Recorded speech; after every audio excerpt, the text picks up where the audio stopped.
Naiz irratian, bigarren kafea.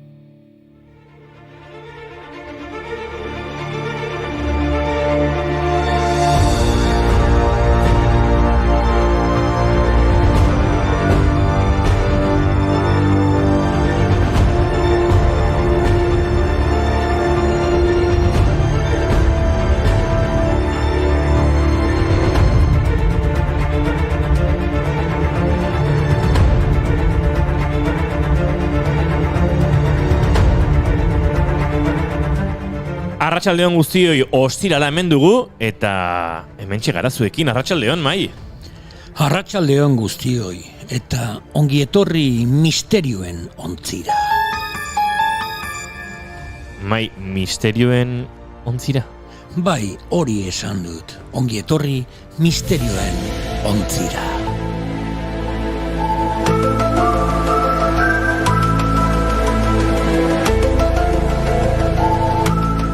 Ilunabar aldera pasatzeko zorian gaudela dirudi, Mai, baina zer dain misteriotxoa gure saioan horrelako musikarekin aritzeko? Erantzun gabeko galdera asko daude gaurko egunarekin lotuta. Telepatiaz pasako izkitzu dinigo. Txitsiu, txitsiu. Uste dut iristen ari dela, Mai. Galdera bat irudikatzen hasi naiz telepatiari esker.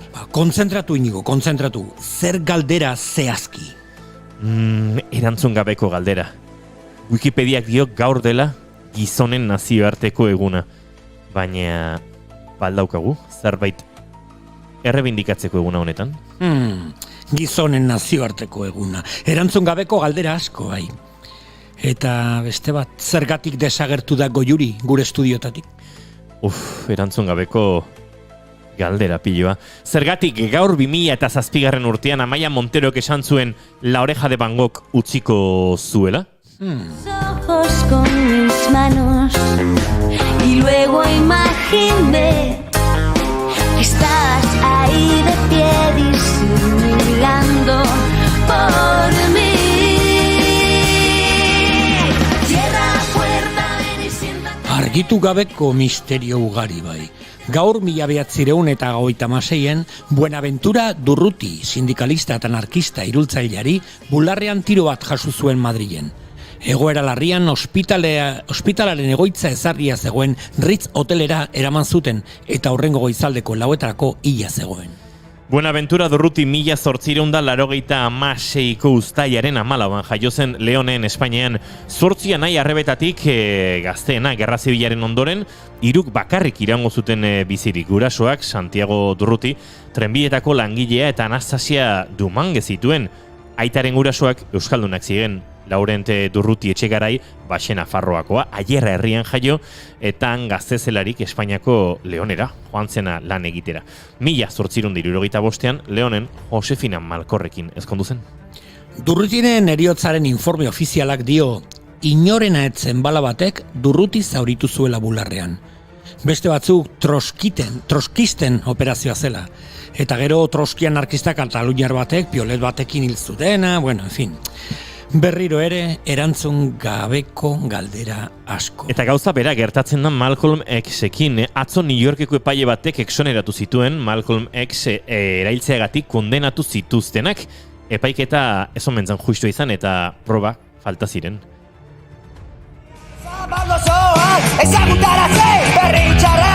Radio Rackek heldutela eta pizzeriako fiskalitako horretan partireta Malcolm azalduko dira horrelakoa da bizitza agentzazu behar duzuna horrelakoa da bizitza. Horrelakoa da bizitza bai, zenbait galdera erantzun gabe gelditzen baitira. Gaurko egunez, 2002 urten, Prestige petroleroa bitan apurtu zen eta 3.840 metroetara ondoratu zen. Egun batzuk lehenago azaroaren 13an hasi zen bertan ura sartzen Espainia, Portugal eta Frantziako kostaldeak beltzez busti zituen. Europako bazter hauetako inoizko hondamendirik handinetakoa sortuz. Nunca Mais izeneko plataformak hilabete haietan esparru askotako talde eta hiritarrak batu zituen hondamendia salatzeko. Dicen que por aquí había pasado ya. Dicen que hoy lloraba el mar lágrimas negras de soledad. No me canso de soñar que cuando salga el sol la playa limpiará. Y apago mi televisor que de tanto dolor no para de llorar. Nunca mais. Egun hartan nire lagun galiziar batek telefono zeitu eta oso urduri esan zidan. Carayo, la culpa ha sido del petrolero. Oso ondo mai, Baina egia da gezurteroen azalpen ez dagoela josita historioa. Eta tapatzen diren egiez. 3 emakume izen jarri nahi ditut mai gainean gure misterioaren ontzian momentu honetan. Cristina Onassis, Indira Gandhi eta Ofra Aza. Cristina Onassis magnatea gaurko egunez jaio zen 1988an 37 urterekin hiltzen. Kontatu zutenez, etxeko paineran gripe batekin abiatu eta neumoniarekin, haren bizitzak amaiera izan zuen. Bueno, arraro xamarra da historia, baina alakoxea da. Era tan pobre que no tenía más que dinero, besos de sobre, herencia de su padre el naviero, anfetaminas y alcohol desayuno mis Onassis. Pobre Cristina, que al fin logró quedarse en el chasis. Pobre Cristina, zerrendaren bigarren emakumea Indira Gandhi da. Gaur 1917 jaio zen Indira Gandhi, politikari eta Indiako lehen ministro ohia. 1984ko urriaren 31an eraila hintzen. Gandik bizkartzain asko zituen, horietako 2, Satwar Singh eta Beant Singh, biak Sikhak ziren. 1984ko urriaren 31an Peter Ustinov aktore britaniarrekin izan behar zuen elkarrizketa batera zijoala, aurrez aipaturiko 2 bizkartzain hauek zaintzapean zegoen atea pasa zuen emakumeak eta hauek tirokatu egin zuten, urrezko tenpluaren erasoa mendekatuz. Eta 3. emakumea Ofra Aza da. Ofra Aza abeslari israeldarra gaur 1957an jaio zen Tel Aviven. 41 urterekin hiltzen Ofra eta oraindik arrazoia ez dago batere garbi.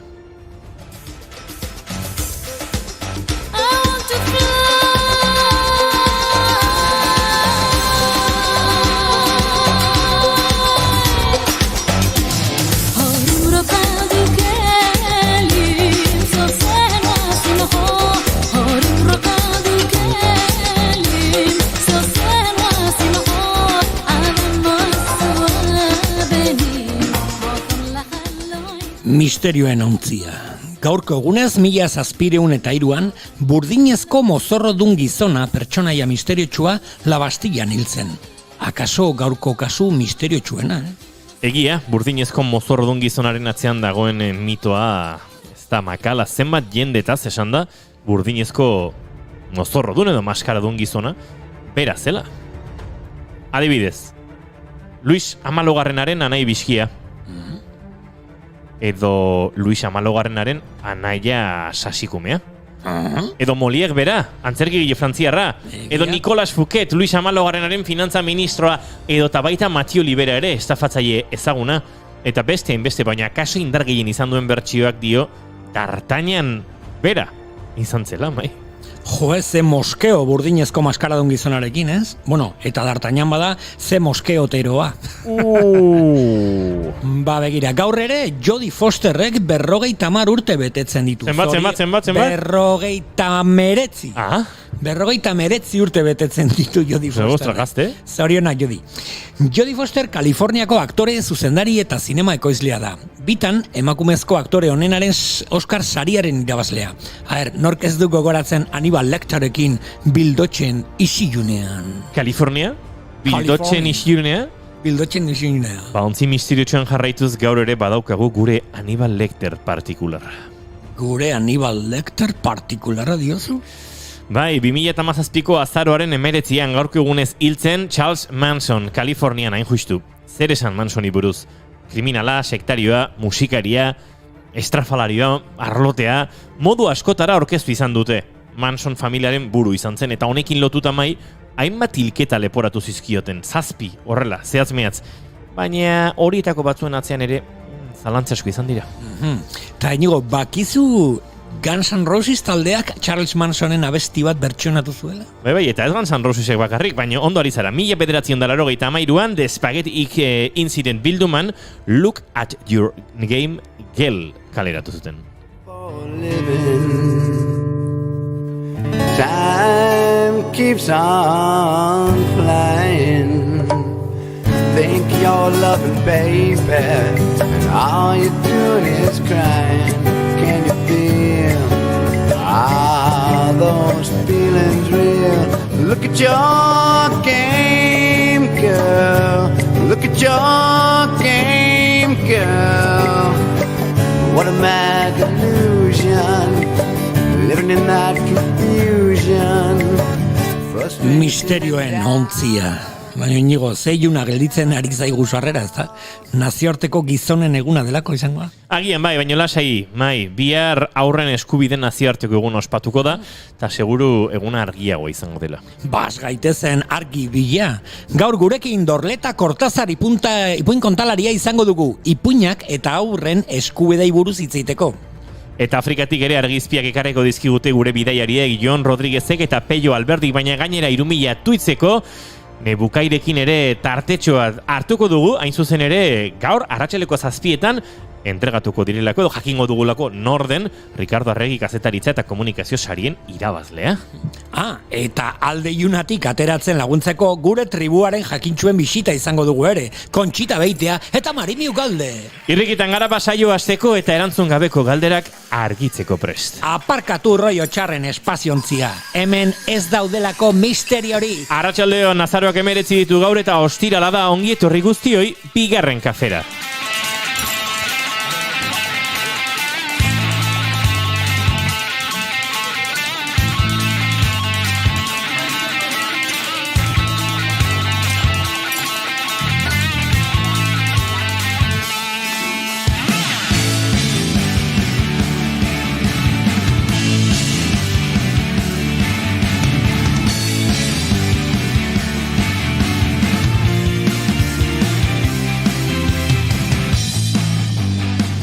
Zuekin misterioaren erregea, espaziontziaren gidaria, gaur bigarren mototik espaziontzi lehenengora ere bidaian ibiliko den gizona. Mai Gorostiaga Pozo, arratsaldeon! Arratsaldeon, gaur espaziontzi motor baten nijoan, eta gogoratu, Richard Birenken urteak dira. Zoriona, Richard! Eta non dago Goiuri Arandia Ezeiza? Ez dago, eta ez dakigu nola joan den, hau gure misterioa. Hizketan ari zaizuen hau, Inigo Asensio Lurbide. Gaur bigarren kafeak 284 ditu, arratsaldeak 4 eta 13. Azaroak 19 eta gu hemen, bigara, baino laizter beste bi izango ditugu gurean eta laukote osatuko dugu Afrikar lurretara jotzeko, baina horretik baditugu zer kontatua, ez kezkatu.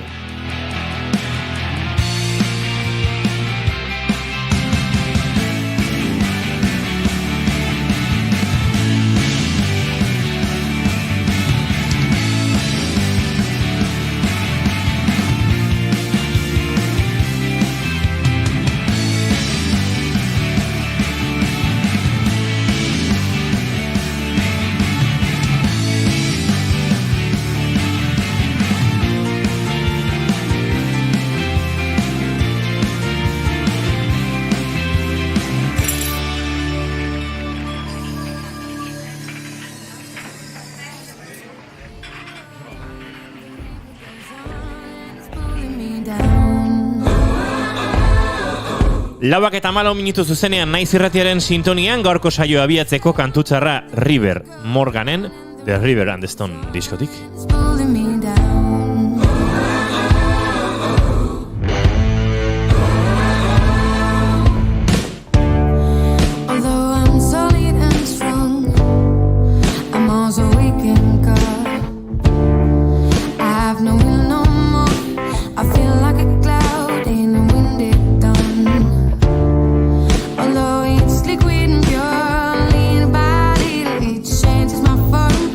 Surrounding my edges with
Bai, lasai, guk hemen Riverrekin batera gure maite duta kontatu behar dizkizuegu, baina abia puntutzat, gogorarazpen bat. Ze akaso gure hurrengo parte hartzaiek, gure hurrengo bi kolaboratzaiek, ez dakite zer den maite duten tartea, ez dakit inoiz egin duten. Guk kontatuko ditugu, maite ditugun hainbat gauza. Egunero egiten dugu, maite dugu hau edo beste. Eta, noski, gure hurrengo kolaboratzaile ere horixe galdetuko digu. Beraz, joan zaitez pentsatzen, zer maite duzuen, pentsatuko zu eta nola dakite, entzuten ari dira. Guk ikusten ditugu hor kamararen bestaldean izkutuan Afrikar lurretan, eta segituan zuek ere ikusiko dituzu eta entzungo dituzu. Baina lehenago, Mai Gorostiaga Pozo zina zure maite duta? Beira, ez da adibide ona izango gure lagunentzako, nik gaur ez dut ekartzen maite dut bat, baizik eta maite dutez. Maite dutez, gorrotu dut, inkluso. Begira, bi kontu. Atzo, egon nintzen behidatzen Wikipedian, gaurko pasadizoek, efemeridek eta bar, eta hasi nintzen ebai, azte burukoak, ez da? Bihar azaroak 20, alde batetik, aurren eskubideen eguna, nazioarteko eguna, eta beste aldetik, azaroak 20, Wikipedian, jartzen beran, celebraziones horrelakorik jartzen zuen, eta gaztelaniaz jartzen zuen, Espainia ikurra eta jartzen zuen Dia Nacional. Azaroak 20, Wikipedian, beko parten jartzen zuen Espainian zela Dia Nacional. Hasi nintzen dei batzuk ite, gaur ikusi dugu eta jakendu dute.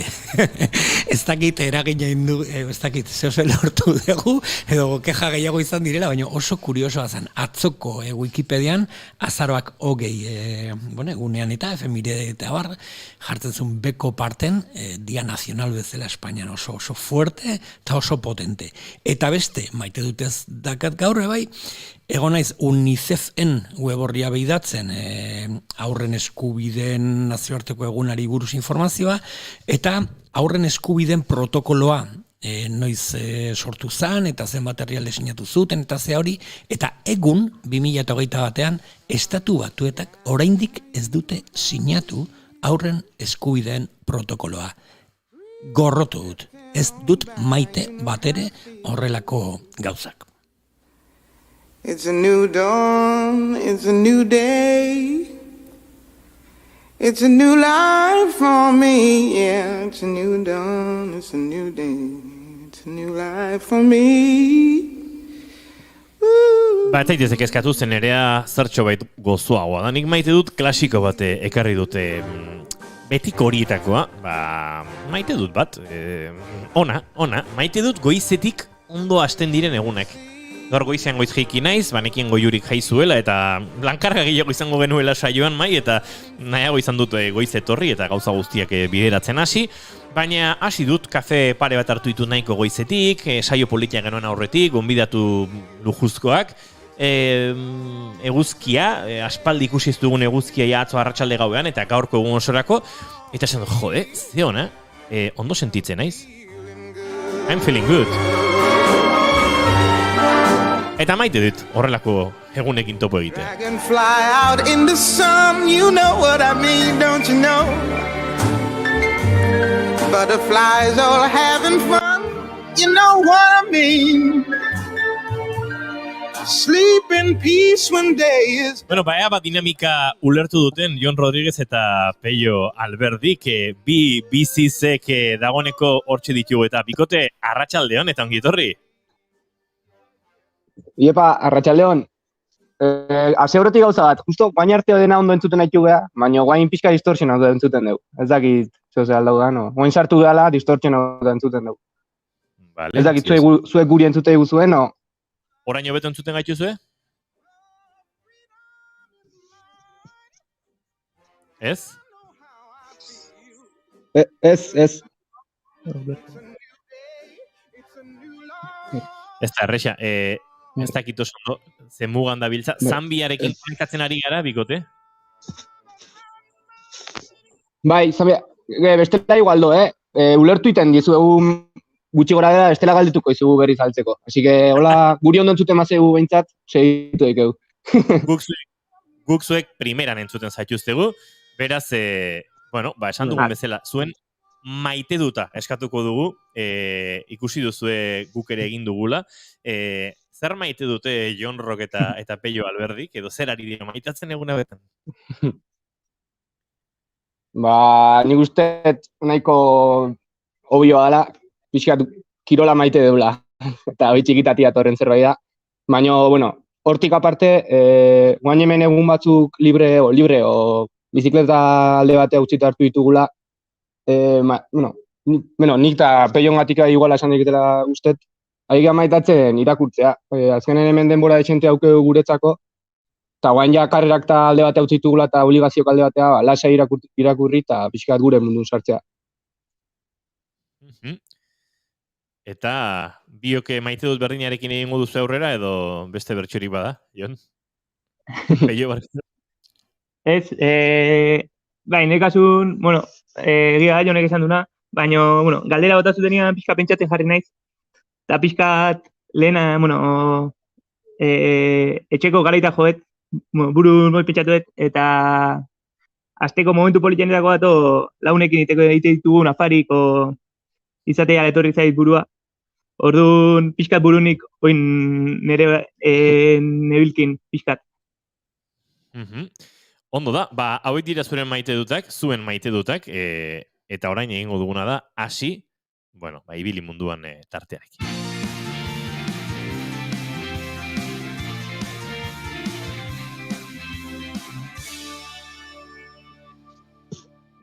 Keep calm and bigarren kafea. A ber, igual konexioa galdu eula montuaten.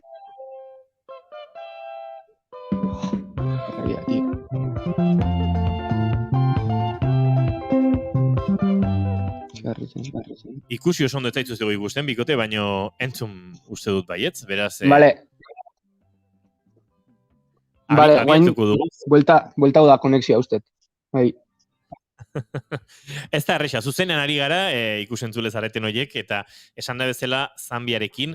Naiz eta azken egun hauetan Zimbabue eta Zambiako muga horietan ibili diren, bueno, zehaztuko digute eta argituko digute ze girotan ibili diren, eta nondik, baina uste dut hortarako, bueno, Jon eta Pello, egin behar dugula atzera, hilabetetxo azkeneko aldiz, bueno, elkarren berri izan genuenetik, eta antxe kontatu zen iguten, bizileten zai zinatela, noiz baite abiatzeko gogoarekin, bueno, hori gertatu da, hasi zenuten bidaia, utzi zenuten atzean Hego Afrika, nolakoa izan zen hasteko bidaiaren hasiera hori, eta nondik abiatu zenuten?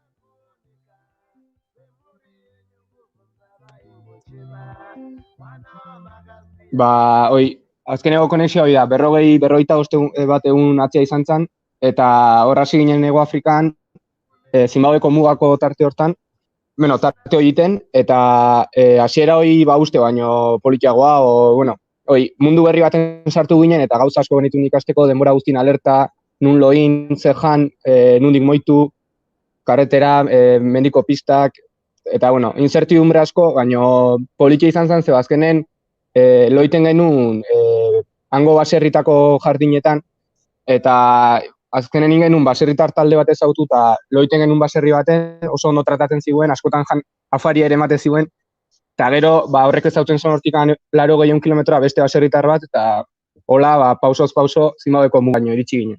Eta hori izan zen Hego Afrikako atala ibili da, eta oso esperientzi politxe. Inoiz Angel Kuerdok kontatu digu Hego Afrikari buruz, eta ipatu izan digu ez, oso abegitsuak direla bertan, eskuzabal hartzen zaituztela, eta oso polita dela bertatik ibiltzea, eta zuek hori baieztatu izan duzu ez da, benetan oso errex, oso ondo hartatu zaituztela, eta goxatu zaituztela ez da.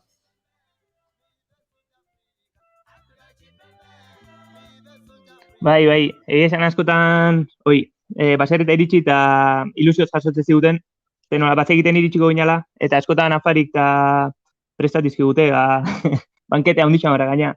Orduan, nekatute erizte ginean, eta iritsi, eta gaina dutxa hartzeko aukera eman, eta aurrez gain, kriston afaria. Orduan, hasierako bidaian zatia, Hego Afrikako zatia oso komodo intzitzaigun, uste baino errexo. Egia esan, Jonek izan duen bezala, beldur, incertidumbre askokin hasi ginean, esan duena nun loin, azkenen nino izin gabeko bizitza bat zen. Eta kanpotik, beldur asko nahi gabe nik ustez, baina sartu zizkigutela, etxetik hasi da, o kontu zibiligan, o baita bertakokin han 2 aste pasa genitun, eta bertako jendeakin hitz egiten, eta bizikletakin kontu zibili, jendeakin, o kotxeekin, o bata, mila duda zela sortu zizkiguten burun. Eta horiek barrun genezkan pixkat. Eta esan bezala, azkenean uste baino horrexo hasi genuen bizi estilo berri hau edo. Biziletarekin arazorik ez duzue izan, berandu iritsi zirela hori bai, ondoren arazo mekanikoak edo bestelakoak izan dira bikote edo moldatu zarete, ondo xamar?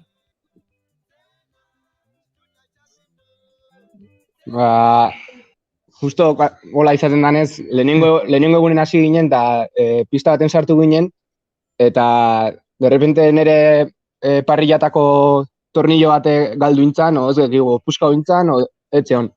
Eta, bueno, tornillo repuestoko merkeienez bastante hartu genitun bazpare, eta alde hortatik ondo pentsauta egin zen.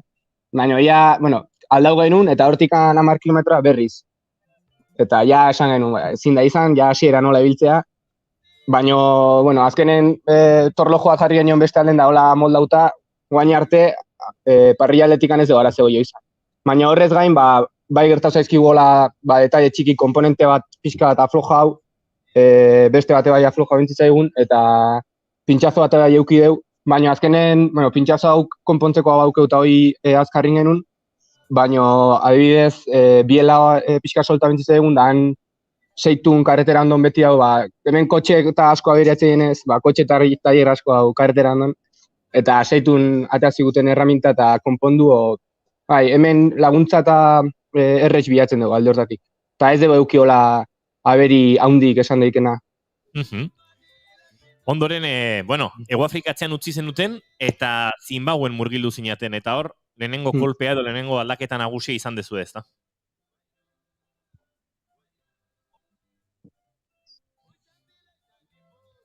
Bai, bueno, Zimbabuen azkenean gaur egun, duela urte batu krisi larri bate hontzan, eta orduan, bertako egoera ekonomikoa, ez da oso ona. Pobrezia maila handigoa da Hego Afrika batekin, o Zambia batekin konparatuta. Eta orduan, euki genuen bizimodu bat, baserritatik baserritan muitzen, eta iritsi ginen Zimbabwea.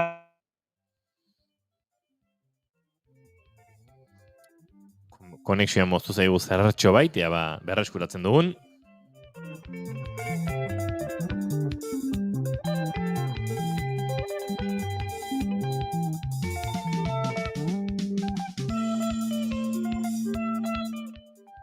Bueno, basan da bezala, Jon Rodríguez eta Peio Alberdi abiatu ziren, duela ia 2 hilabete, antxe Hego Afrikan zai izan ziren biziletak iritsi bitartean, eta, bueno, kontatzen joan diren bezalaxe, biziletak iritsi, abiatu zuten bidaia, baditugu dagoeneko gurekin berriro, eta hortxe geratu gara bikote, Zimbabwera sartu zinaten hortan, bueno, krisi ekonomikoak jotako herrialde batean, lehenengo inpaktu hori, eta aldaketan nabarmena izan zenuten hortan.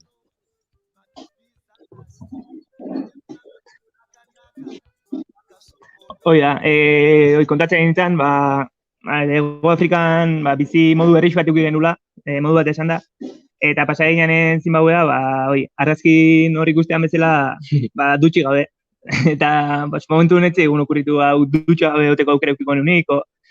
Orduan justu bai, izan zen garai bat euri desente intzigula, aste hortan. Eta aste ginen eguna, eta hotz desentekin bai. Uste genuen Afrikan hotzik ez zulaiten, baina hotza pasa genuen. Eta iritsi helmuga genuen herrira dago, eta dutxa beroan hartu nahi genuen, eta esan zuten, etorri, eta igual kubo bat atea ziguten, eta honekin dutxatu, eta izan zen golpe txiki bat ezela. Eta mentalizatu da ginean, momentu txarrak eukiko nitula, olako ez dala oso txarra, baina bueno, golpe aldetik pixkat izan zen, eta behiatu belkar behiatu ginean, eta egun gorra, eta nik gorra bukatuko dugu. Baina, bueno, olako detaile txikik, esperez genitunak, iritsi zian Zimbabwen. Gehore, jateko toki gutxio zeuden. Hego Afrikan ia kilometro gutxira beti zegoen supermerkatu handi bat, edo jatetxen bat zerbait jateko. Eta Zimbabwen zaila guazan aurkitzea supermerkatu handi hoitako bat, edo beti herri txikitan, supermerkatu txiki bat, eta gauza gutxikin.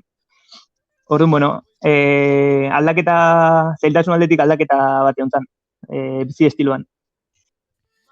Eta hor, bueno, iritsi zinaten dagoeneko zuen bidaiaren helburu nagusi den hortara, gobernuz kanpoko erakunde edo ONG deritzoten hoiek ezagutzen hastera eta hor ere izan dituzu ez, halako inpaktuak, ze, bueno, horrelako elkartek lan egiten dute, benetan, bueno, barrenak zertxo bait mugitu edo astintzen dituzten egoerekin, ezta?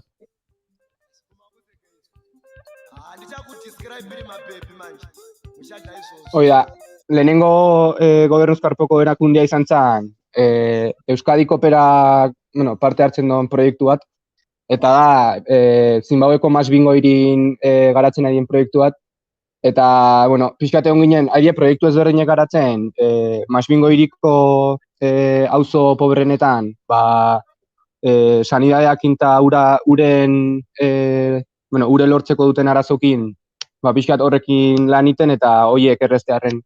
Eta junginen, nun bizidien ikustea eta proiektun garapenak ikustea, eta esan ezun bezala, irudik ikusien itunak eta pixkat gorrak ziren. Azkenen, ikusien itun auzo batzuk nun komun berdine konpartzen zuten 150 pertsonak, eta nahiz eta hango komunidako jendek esfortzu iten zon garbi eukitzeko, pentsauko zuen bezala komun horiek atzeren oso egoera honen, eta garbi esan horrek komodidade aldetik bai, gero gaixotasun aldetik ere arazo ekartzen zitula, eta horre zeo zein marraziola. Eta horretan adie lanen, pixkat komunek modu pribatu baten hola eskaintzen familia bakoitzai, eta gero horrez gain, ure lortzeko ere, hemen lortzen dute ure asko, ez dute tratatzen, baina dute lurren azpin zulo handi bat, zulo profundo bat, eta lurrazpiko urek lortu normalen edangarrik diela. Eta hoien instalazioetan bai, haidie instalazio batzuk iten, eta hor esku esartzen baita ure jende gehiena iristeko, eta gero ez ibiltzeko oinez, distantzi luzek ure eskuratzeko. Eta bestalde, bueno, animalien errehabilitazioan, osasuntzean, eta perreskuratzean ere lan egiten duten beste, bueno, talde batekin ere egin duzu topo.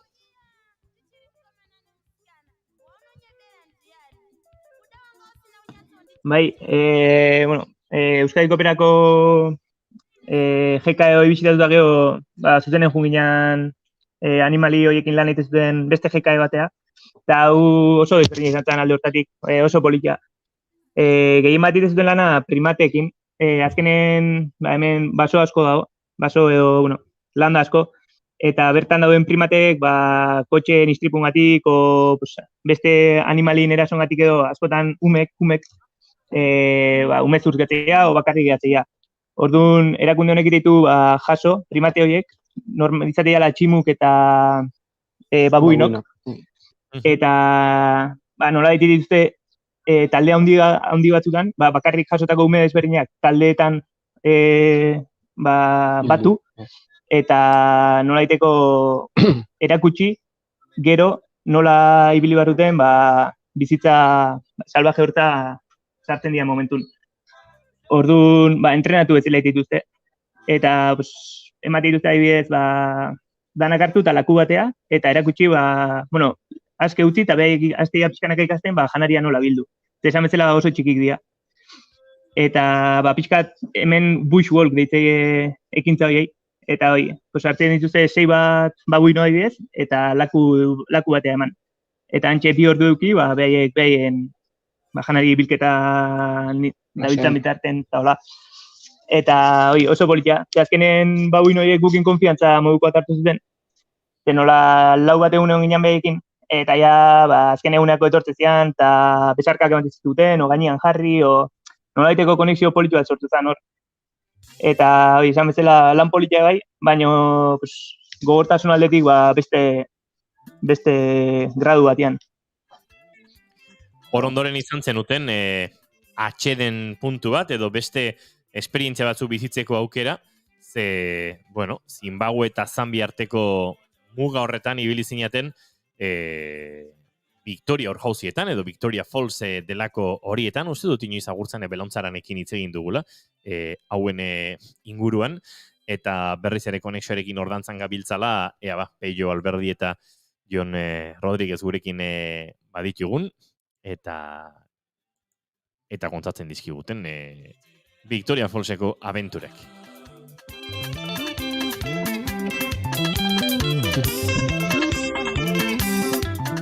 Bikote, Victoria Fallsera iritsi gara Victoriako urjauzietara, esaten nuen, bueno, atzean gobernuz kanpo erakundeak utzi, eta izan duzuela aukera gozatzeko, bueno, beste giro batean, eta leku, benetan ederretan tarteka ikusten ari gara irudi horiek ere, Victoriako urjauzi horietan, ez da?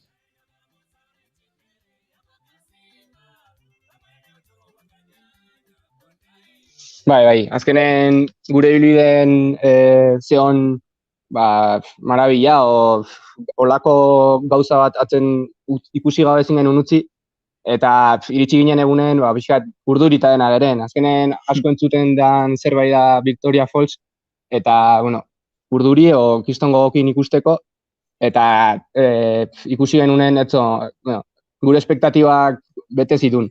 Oso politia die, oso ikusgarrik inpresio dute, eta gaina, suerte auke guain turismo olea oso txikia denez, iagu bakarri geren, eremu hortan, ikusteko eremu hortan.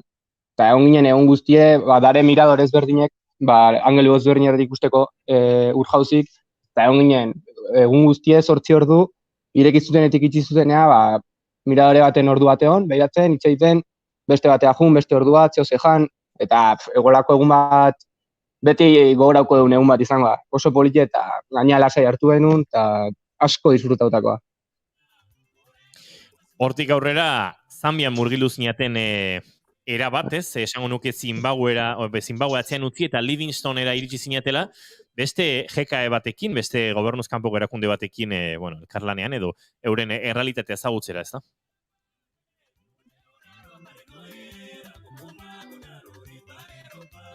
Bai, hori da, Kubuka izena un GKE batea jun ginen, eta Kubuka honek azka hainbat proiektu Afrika osoan zehar. Beste bat adibidez Tanzanian ustetu da, eta bisitatuko dugu bai torkizun batean. Baina, ikusi egun honen barrun, gehien bat umeekin ite zuten lan.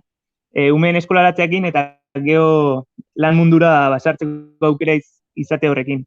Orduan, laguntzak ematen zizkien ume hauei, beka moduko batzuk, hartzen zuten laguntza o egoera txarrenean zeuden umeak, eta eskola ordaintzen zien, eta gero nola baiteko klase partikularrak emateko eta jasotzeko aukera ematen zien. Horrez gain, emakume o neska gaztentzako etxe moduko atzekaten, bertan astea pasara zezaten. Eta azkenean ez ziguten neska gaztiak eskola juteiala, baina gero eskolatik etxea jutean, etxeko lanak izati dituzela, erropa garritu, o janaria prestatu, o behaien anaiarre zein du. Orduan, askotan ez dutela eukitzen ikasketekin jarraitzeko aukera hori. Mila arrazoi gengatik. Orduan, prestatute emakumentzako etxe moduko bat, eta bertan dakate sukaldea, eta oea, eta ikasteko tokia. Orduan, pasatzeute astea etxe horretan, eta gero azte burun behaien familian ajutea. Beste proiektu oso interesgarri bat.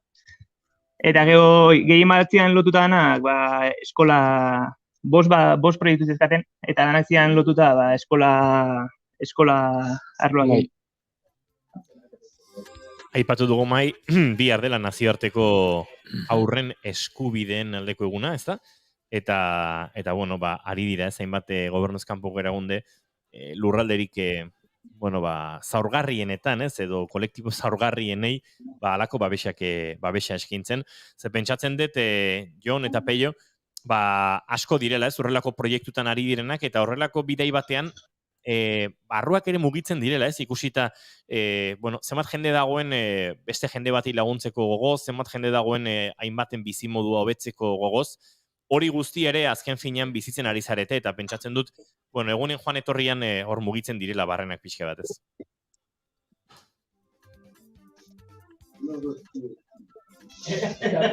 Bai. Askotan ikuste ditugun egoerak batez ere, situazio, kolektibo vulnerableek ikuste ditugunen gogorrak die, eta adibidez kubukako koordinadorea osana ja 12 urte dijo, 10 urte dijo bertan lanen, eta ja bat gehiago da. Osea, ikustezu nola jendea benetan prest dagoen, bere hango bizitza sakrifikau alde batea usteko, hemen azkenen bere aportazioa egin eta proiektu ezberdinen bidez gehien behar dutenei laguntzeko. Gero baita ikusi dugu asko, hemen proiektu horien benefiziariok dienak asko eskertzen dutela olako proiektu.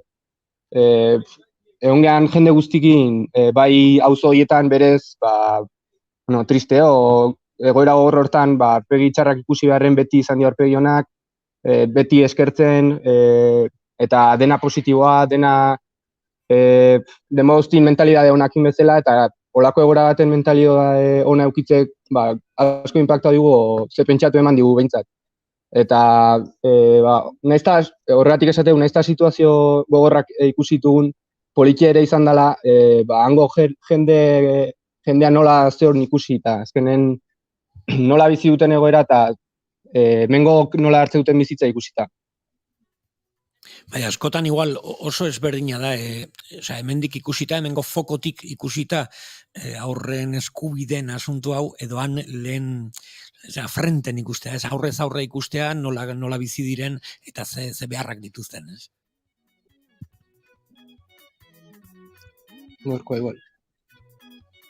Bai, egesan, kontatu berreu, Zambian, barru mutizkigun beste kontu bat umiekin lotuta, dala supermerkatu kanpotan eta askotan egotea ume txikik, 10 urtekoak eskian, iritsi eta diru pixkat eskatzen, o janaria eskatzen, eta karo, guk elkarrekin askotan itzen den gauza da, ume haukin zen barreu. Eman, ez, zegutzako gorra zen ez esatea. Eta batutan eman genien zerbait, bestetan ez, ez genekin launtzen eginean ez. Eta gaur egun gara beste gobernuz kanpoko erakunde bat bisitatzen, eta hango neskai galdetu jo, ume hauekin ze pasatzen den. Eta esan digu diala, umeak etxean egoera txarrakatela o ume zurtzak dianak, eta iteutela, kalea juteiala, etxean ez zauteatik, janari bila, o, bizimodu bila. Asko ke iteute kali.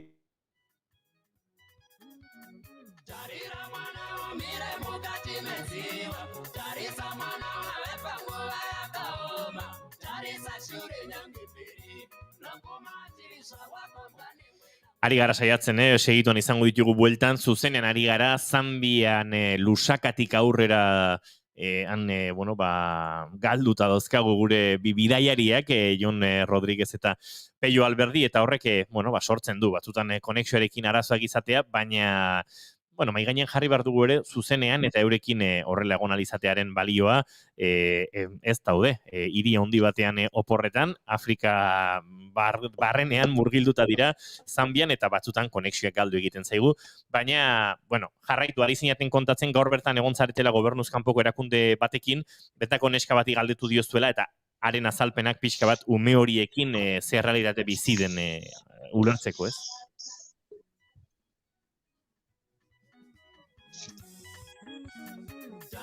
Gobernuz kanpoko erakunde hau eskola batzan, eta bertako aurrentzako eskola publiko bat. Behar gehien atzekaten umeek, eskola horta sartzeko aukera atzekaten, eta jateko aukera, eta esan digu behi edakatela beste etxe moduko bat, olako umeek jasotzeko. Orduan, aukera edakate ume horiek, behaien eskolan, loiteko. Baina, kontatzegun arazoa zala, ume horiek ja nolabait kutsatuta daudela behaien bizimoduakin, hau da, ez dakaten jungo ordutegik, zarauik, orduan bizia, esan digu modu erreix batean, ze jendiak diru ematege, orduan, modu erreix batean aidea bizitzen. Lorteute janaria, loiteute behientokin, eta, hola jarraitzeute. Orduan, eskola hoitan, etxoitan sartzeze dituztenen, edukatzeko, ez duten izaten horreon. Ze azkenen arauak bete barrituzte, ordutegi dazkate, eta aldeiteutela etxetik. Etxean oso gaizki portatu, orduan, egoera gorra irutzegu ume horiena.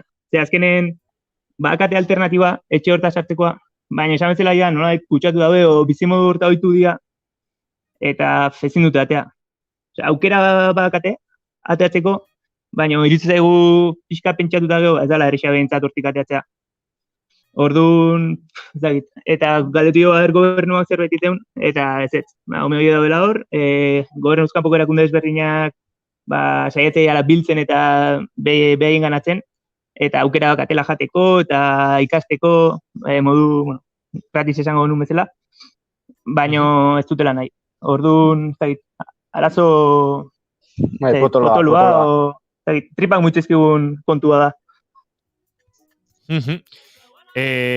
Bueno, jarraituko duzu esperientziak biltzen, esan dugu oraintxe, bueno, lusakatik aurrera dagoen herri batean zaudetela, faringitis delako batek, edo, bueno, gaixotasunak behartu zaituzte pixka bate gelditzera, Jon uste duzu izan zarela, ez, beztarriarekin izorratuta ibilizarena, atxeden hartu duzue, hobeto zaude, nola zaude, eta hori izan da, zein dira planak urrengo aste hauetara begira, ze dagoeneko, ari zarete, pixkana mapan iparralderuntze joaten, Zimbabue, Zambia, ez da gitu urrengo geltokia Tanzania ote zen, edo zein den zuen plana?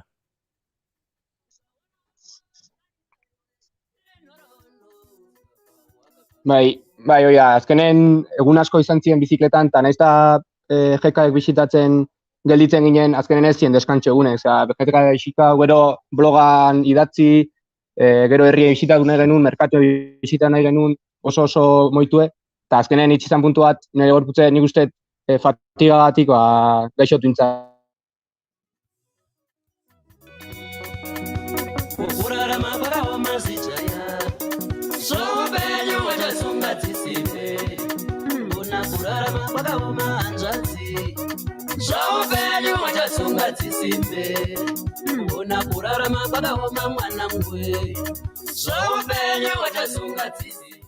Fatigagatik, nekeagatik, gorputzak nahikoa esan zuen, baina hobeto zaude Jon, eta bueno, azken galdera hori zen, pixkate etorkizunera begira zein diren urrengo pausoak.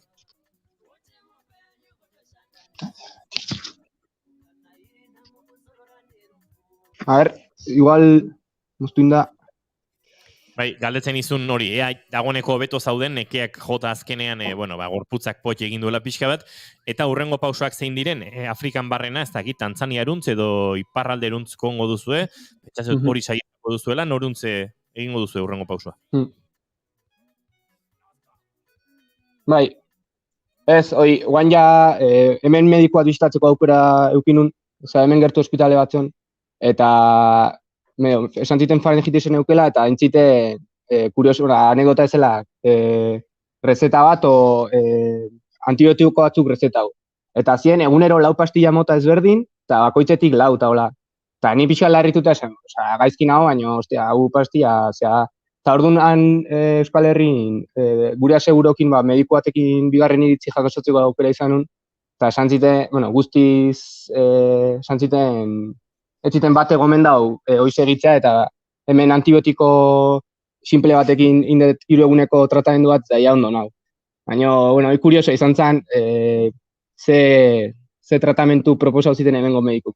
Baina ez, kurioso... Hemengo medikuak izan du bezala, zaldintzako tratamendu bat emantzioten. Itzpolik jaderet.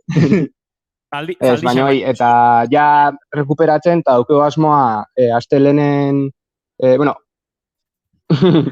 bai, ez, gero, baita malaria testa inun, ze azkenen sukarra altukin bazpare beti eskarta barra dukeu malaria ez dela, eta hori eskarta baia lasaiago.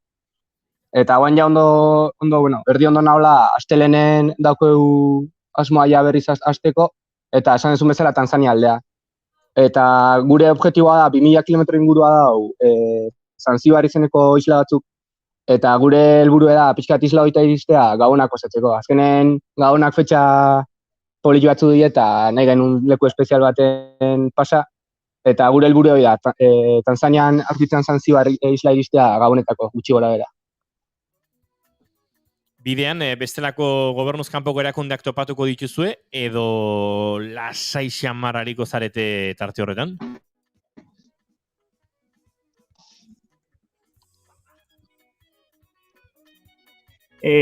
Oain, ibilbide honetan ez dakau jekaik, oain da 2000 kilometro emarritugu jekaik, baina berez munduki bisitatu nahi genuen, baina Mozambiken kokatze zian, eta Mozambike oain ez da oso egora honean, orduan ezin izan genuen gure ibilbidea hortik jo.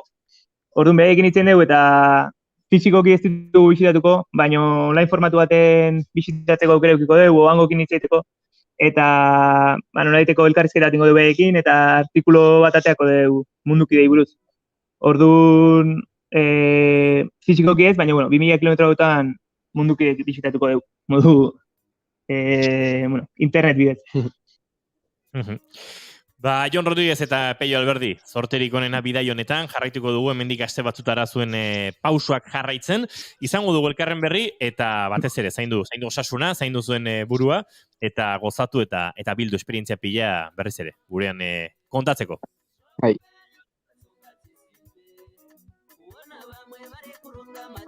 Eskerrik asko. Zuei, eskerrik asko. Agur. Aio. Aio.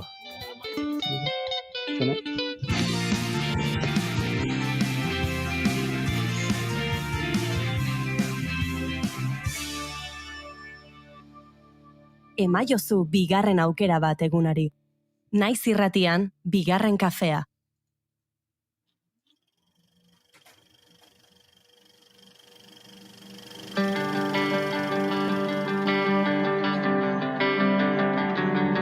Txikia mundu berri honen erdian zarra baina bederen ez bakarra arrakadetatik arrakaletara denboraren itxukeria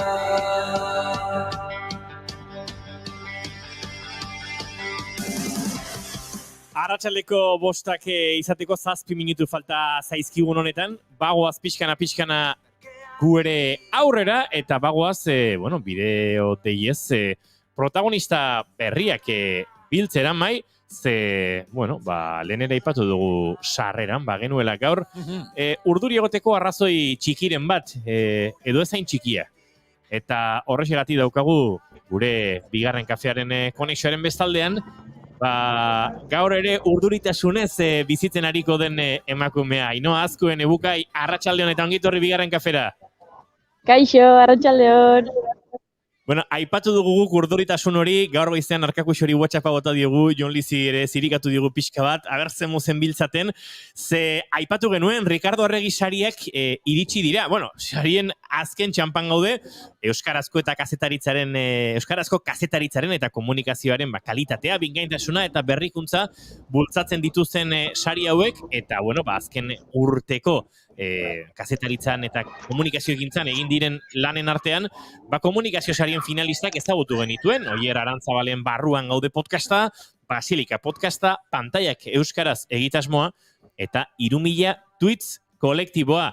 Eta, gu ere kolektibo horren zati txiki sentitzen garenez, eta ezaituztegun hainbat entzule eta lagun hemen inguruan, esan du, ostras, hartu behar dugu tartetxoa, eurekin jakiteko, nola ari zareten bizitzen, finalista izatearen kontu hau, urrengo ordutan, gaur arratsaleko 7 jakingo da emaitza, nola zaudeten Ebukai, ze bizi du 3000 tweets kolektibo edo kuadrilla ondionek? Jo, egia oso pozik, ez? Azkenean sorpresa bat izan zen notizia, eta bildu gara hemen itxoiten ari gea 7 iristeko hemen garagardotxo batekin, ezakit ospatuko dugun edo ez saria, baina, behintzat finalistak izatea ja notizio osona da, ez? Zuek espero baita bizitzia hoiz, azkenean denoga honen parte, eta ea orduritasuna oso positiboan bukatzen duen. Abiatu zen, Nebukai, 3000 tweets egitasmo hau, aldarrikatzeko eta indartzeko euskal edukiak, streamingen mititzen diren eduki horiek, streamerren artean eta ez dakit oraintxe ze puntutan garen 3000 tweets egitasmo honetan, ze paus eman diren, zein falta diren emateko? Nik uste, oain arte lortu izan deguna da, alde batetikan eskaerak nolabaiteko mugimendua izatea, ez? 4000 botoak pasatxo ditugu ja, eta bestaletikan baita komunitate sendo bat lortu degula baita klaro dago. Nik uste, oaintxe bertan inberdeguna dela eta hortan gabiltzara, dela zuzeneko gehiago egin, ez? Zuzeneko hiek modu konstantean egin eta komunitatea horrea jarraitzea, eta baita jendeai ikustea, erakustaraztea edonor izan daitekela Twitchlari bat, ez? Eta edonor izan daitekela komunitate politonen parte. Ari gara azten, ikusi den ari gara gure txatean Gaizka Izagirre ere batu dela, bera ere azken asteoetan ikusi dugu, Twitch munduan zehar murgilduta, River Rock ikusten dugu hemendik, beste hainbat ere, gaur sartuko ez direnak, baina egon daitezkenak, eta poliki-poliki, Twitchlari, euskarazko Twitchlari, 3000 Twitch familia hori ere, haunditzen ari da Nebukai, eta azken finean hori izan zen, ez egitasmoaren helburua. Edukiak sortzea, edukiak elkarbanatzea, eta horretan indar hartzen jarraitzea gure hizkuntzaren normalizazioari dagokionez, noski? Hoi da, eta baita erakustaraztea jendeai beste hizkuntzetan bezala, ez? Edozein eduki sortu dezakegula euskeraz, eta nik uste argi geratu dela, zuk santzun bezala, Gaizka Izagirre sartzean, eretzat behintzat kristona izan da, ez? Eta baita ez dugu nombratu, bino pilula gorriak saioa baita kristona izan da, eta nik uste honek bai markatu dula lehenagoko bat eta ondorengo bat, ez? Ikustea edozein sartu daitekela, kalitatezko transmisioak daitezkela, eta eduki oso interesgarria daola Twitchen euskeraz baita.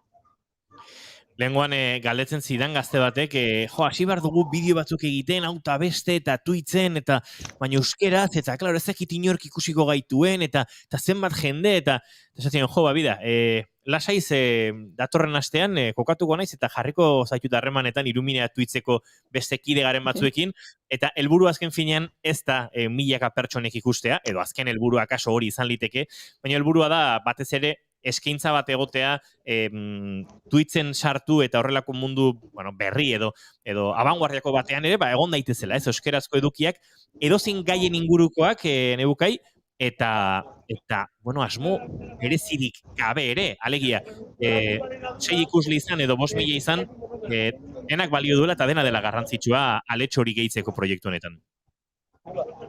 Bai, guztiz ados gainean, ikuste errealistak izan bergala, ez, eta zuk santzuna, ez dituzu milaka ikusle izango euskeraz edukia sortzen baldin badezu, bino nik uste goain garrantzitsua dela oinarri sendo bat itia, erreferenteak sortzea, erreferenteiek zaintzea, ez, eta oaintxe bertan behintzat badakagu bentaja hoi, edonorri izan daiteke erreferente, ze oaindikan ez da eduki gehiagirik sarean euskeraz, orduan erreferente izan dezakezu, ez dituzu milaka ikasle eukiko, ikusle eukiko, baina edukiko dituzu ikusle oso fielak, ez? Oso beste aldean daudenak benetan egon nahi dutelako, eta nik uste komunitatea behintzat Twitchlarien atzian oso komunitate sanoa eta oso positiboa eta polita dela.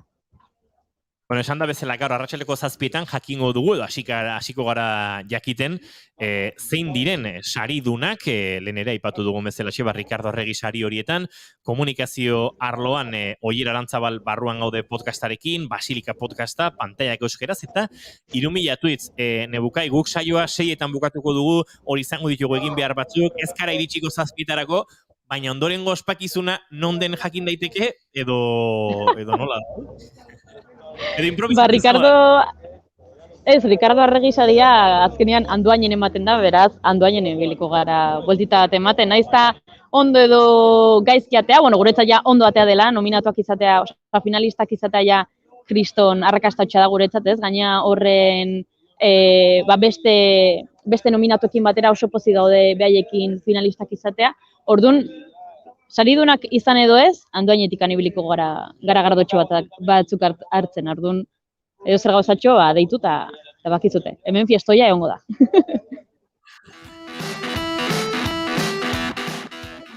Eskerrak eman bardizkigu berriz ere Nebukairi, eskerrak eman bardizkigu Ainhoa Azkueri guretzat tartetxo hartzeagatik, eskerrak ere, bazarelako ez beste hainbatekin 3000 Twitch proiektu horri ere lehen bultzada horretan indarrasko egindako horietakoa, eta gaur sari hori jasotzeko aukera badagoen, eta bestela, esan da bezala, garrantzitsua da horregotea, uste dute 3000 Twitch sortu zenean, eta denon artean ere auspotu genuenean, ezin pentsa genezakela gaur egon gintezkenik sari bat eta zizketan, eta hori ere gertatu da, eta horrek esan nahi du, badagoela lan bat, badagoela hazkuntza bat, badagoela horatzean zerbait, eta horrexegatik uste dut arro egoteko modukoa badela denontzat, beraz, ospatzeko bada, ospatuko dugu, eta bestela ere ospatuko dugu, Nebukai.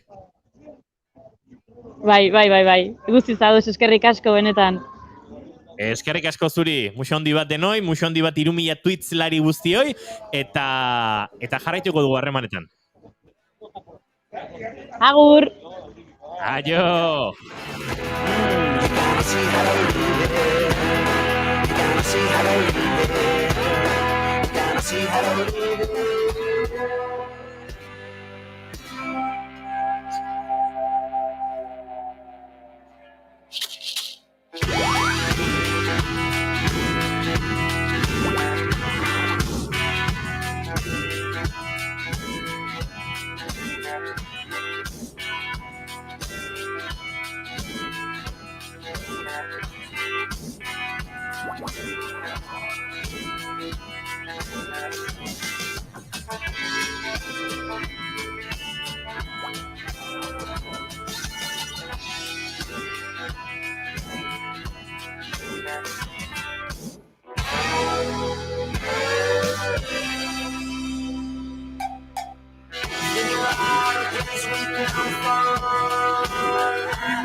Venga, ba, hau ere irakurri beharko dugu, ze gaizki Izagirrek esan digu, bigarren kafeak beste hautagaitza merezi du, baina bananduta sari propio alegia, datorren urterako ea kontutan izaten duten, zorionak egiten duzen lanagatik. Ba, eskerrik asko gaizka, baina uste dut hemen deno garela, bueno, barku berdinean, eta helburu ere bera dugula Euskal Eduki horiek edatzea, baina eskertzen dugu hori kontuan izatea, eta guk ere pasioz egiten dugu lan eta gustora. Ea ba, gara gardotxo horiek hartzen ditugun saria ospatuta.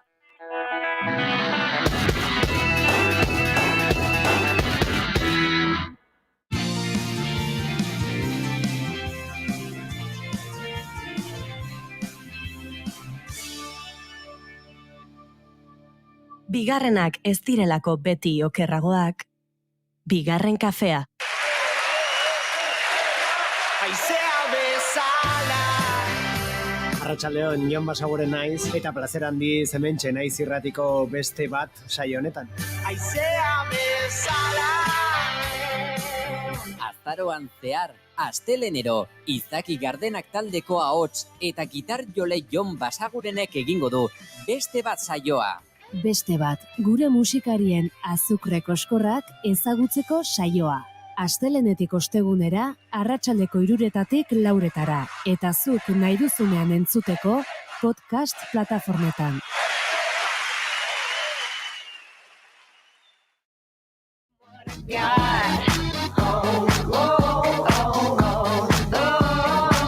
I'll get him hard, show him what I got. Can't read my, no, we can't read my poker face.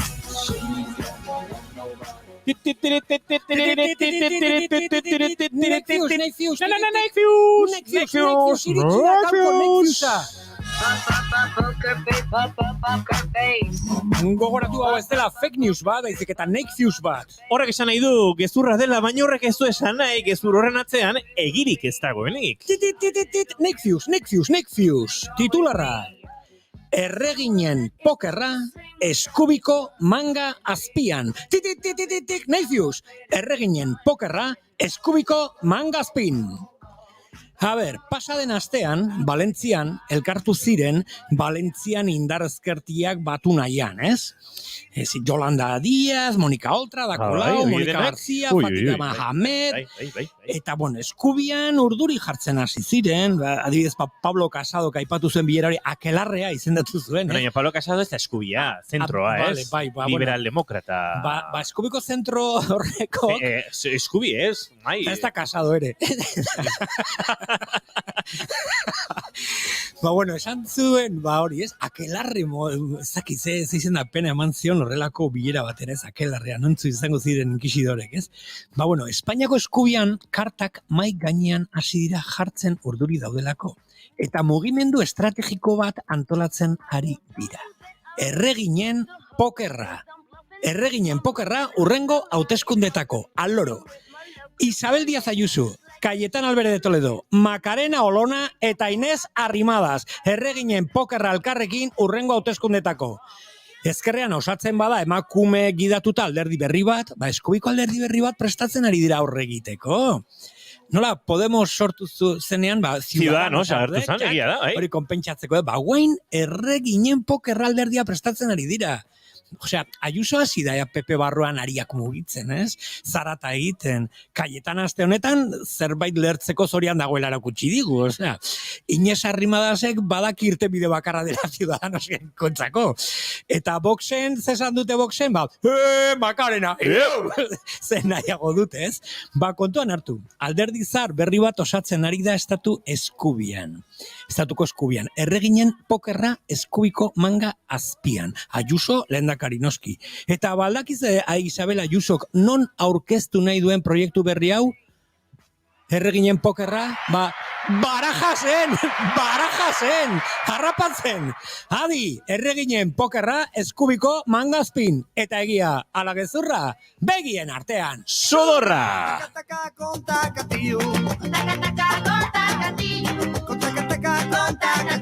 Konta, beti gezurrak esate, gatzetu inor sinisten.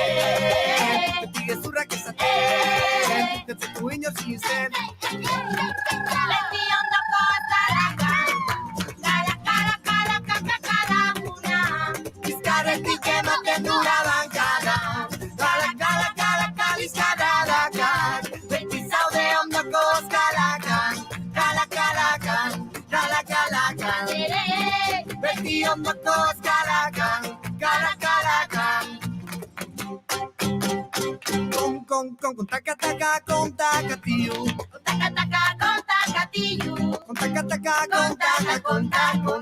kontakizuna kontatzen. Kontakataka,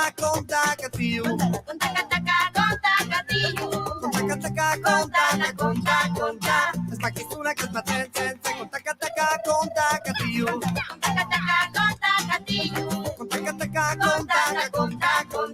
beti gezurrak esate, gatzetu inor sinisten. Beti gezurrak esate, gatzetu inor sinisten. Beti ondoko azkalakan, bizkarretik ematen dula bankada.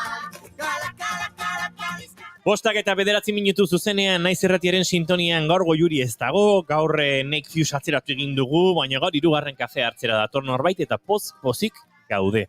Az 3. kafe, Goxua. Kafea nahi alduzu, por cierto? Mikroa etxita dago, baina, bale, ondo gero igual, ondo da.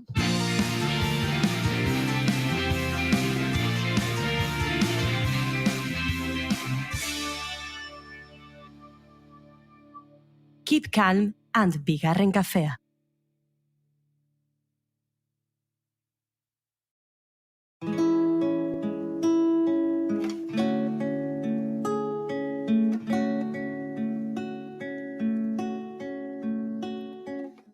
Dena ezin da kontatu, gero horrelakoak gertatzen dira.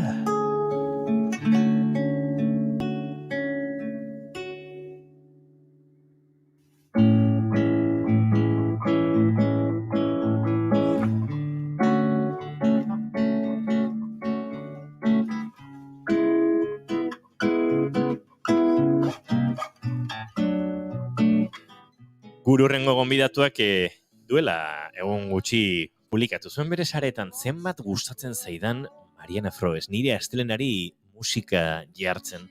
Eta pentsatu dugu, astea abiatzeko ona bazen, astea izteko ere bikaina dela. Dorreta Kortazar, arratsaldeon eta ongi etorri berriro bigarren kafera, edo 3. kafea ditu barko diogu, jasa, Joni? Bueno, bat abestiaren atzetik ateatuta gustora beti, ez da, lagunen artean. Ai, zeu pareko. Eskerrik asko. Etorri zara gurera berriro, ze gertatu ere gertatzen dira gauza asko zure bizitzan, hemen aitzakiek segituan topatzen ditugu gurera gerturatu eta kafe berriak eskaintzeko, eta, bueno, esan daiteke Dorretako Hortzazar, ez dagoela inoiz geldik eta beti dabilela izan ipuinak, izan ipuinen inguruko kontuak edo bestelakoak, baina beti ekintzaile eta beti saltxan. Bai, urtero esaten dion ere buruari erritmoa jaitsi beharra daukadala, eta benetan, aitortzen dizuet, agendatik gauza pila bakentzen ditu dela, eta latare ez daukat beti nago martxan, ez da? Baina, bueno, asko, nire bizitzan asko aportatzen duten gauza asko daude, eta orduan, gozamenez bizidet mugimendu guzti hori ere, eta noizian behin zuei bisita egitea, pues, hoietako gauza bat, da, plazera handia ematen digan gauza bada. Obra inacabada. Arratsaldeon Dorleta, bai justo guen dela hilabete bat edo Munde Motz, Barcelona ipuin kontalarien jaialdi, nazioarteko jaialdian egon zara, zemuz esperientzia? Oso polita, iaia, ez da lehenengo aldia, baina kasik bai, aukera aukide dana kanpora jun eta jaialdi baten parte hartzeko, ez da? Eta, bueno, oso esperientzia polita da. Etxetik kanpora egun batzuk ematea ere bai, ez da? Guztia etxeko atea itxi eta bertan utzi, eta beste denbora, beste ritmo baten da beste esperientzia batzuk bizitzea, ez da? Alde horretatik, beste kontalari batzuk ezagutzea, beste hiri batzuk ezagutzea aberasgarria da. Aukera gutxi eukidet beste kide batzuen saioak entzuteko, ze hori niri ere asko gustatzen zaian gauza bada. Baina, bueno, nire burua horretan ikustea eta nire ama hizkuntza ez den hizkuntza batean kontatzea, ze niretzako hori erronka handi bat zen, oso esperientzia polita, eta gainera, bueno, aukera eukidet, Barcelona oso hiri handia da, eta lotan ere neon erdi-erdian da oso estresatuta, baina gero programatu dituzten lekuak auzoak izan dira, eta proiektu komunitarioak ezautzeko aukera eukidet bertatik, eta, bueno, beste Barcelona bat ere bai, eta oso polita bai. Pasaden astean komentatzen genuen, alde batetik zeon Galtzagorrik antolatutako literaktun barruan ipuinen maratoia, Donostin, Bilbon, Santander eta Logorroinon eta Antzerka Hitzen Ondarea jaialditxoa, gero galdetuko dizu berri buruz, baina komentatzen genuen badiru diela ipuin kontalaritza, ahozko kontakizunak, narrazioa, pixkanaka ari da hartzen behar den lekua, merezi duen lekua. Zure ikuspuntutik ala da, hobetzen ari da asuntoa? Ez, maiz. Ze positibo ginen pasaden astean? Ez, esan nahi dut oso gauza puntualak dira. Ez da besterik egiten urtean zehar, ez da programatzen helduentzako ziklo pare bat dago, zorionez Tolosan egiten da Ahozao jaialdia dago, Bilbon beste jaialditxo bat, Alabazanek antolatzen duna, eta ja, ez dago besterik, ez dago leku pare baten programatzen dute, pare bat, 3-4, hileko programazioa mantentzen dute, eta ez dago besterik. Orduan, bueno, ea poliki saioak programatzen doa zen, ziur nago ez garela alperrikari, hainbeste urtetan matraka ematen. Egia da, ni pertsonalki, azken aldian, elkarrizketa pare bat egin dizkiate, eta eukidu horreko jartzuna, baina hainbat beste, hori ikusita, beste hainbat lekutatik deitu diate elkarrizketak egiteko, zerbait berria deskubritu izan barute bezala. Zemat urte amakizuzuk mai ipuia kontatzen? 20 piko. 20 piko. Bai, ez. Eta kontatu behar da berriro zer den, eta nola egin behar diren gauzak, ez. Bai. Kurioso bai. Baina hala ere ez daki positibo jarri ginen pasaden astean, porque hori alde batetik komentatzen genuen garaio zargingunean egiten dute ipuineguna eta beste gauza batzuk, eta Itziarrekalde, zirenan ere bara, ikuskizun batzuk. Igual hemen jartzen degula bai gure fokoa beti dago ipuinen gainean, eta orduan pentsatzen degula horrela dela, ez? Baina, karo, oraindik asko falta da, leku asko daude, eta saio egiteko asko saio, bai. Bueno, oso eskertuta nago egiten diren gauzak egiten direla eta askotan egiten dira gehiago borondatez, gero horrek emango duen etekina baino, ziur nago jaialdi hauetan zulua egiten dela, garaionek, bai egia da, eta ganbidatu nindut eta ane honintzan, 15 eguneko ziklo bat antolatu du emakume sortzaileekin, eta izan da plazer bat parte izatea, proiektu horren parte izatea, baina egiten dute, Juliak eta Amaiak egiten dute lan, bueno, ezin da ordaindu, sartzen dituzten ordu guzti horiek, orduan duintasun pixkat. Titit, azken orduko albistea, Amaia dator urrengo ostiralen. Sorginguneako kidea den Amaia etorriko da gurekin, pendiente zeukan bisita, eta ja, ziurtatuta. Bigarren kafe zaleok, Amaia izango dugu hemen urrengo asteburun.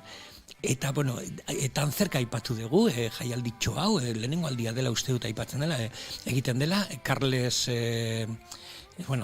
Carles gure Rioxarra kalabazaduna jaialdian, Alberto Sebastian Kantabriatik, Ana Pika eta Bizkaitarrak, karrere eta zuzeu, itzultzaile modun, bertsolaritza, itzaldik, potente hasi da. Bai, oso ekimen polita iruditzen zait, disiplina asko, batzen dituelako, baina dana ere agozkotasunetik ikusita, ez da? Talde horretatik antolatu dute ziklo bat, asteburu bat Logroñon izan zan, pasadan asteburuan Bilbon egon ginen, eta abenduan 18an izango da Santanderren. Orduan, uztartu dituzte kontaketak, ipuinak, literatura, ipuinak idatziz jasotako literatura eta improvisazioa, eta 3 gauza horiekin antolatu dute asteburu bana hiriburuetan, ez da? Eta oso ikuspuntu polita, zuk esan bezala Carles ezautzen dugu, eta badakigu nundik eta zertarako lan egiten duen, ez da? Sinisten du kulturan, sinisten du ahozkotasunean, eta beti da plazer bat bere proiektuetan parte hartzea.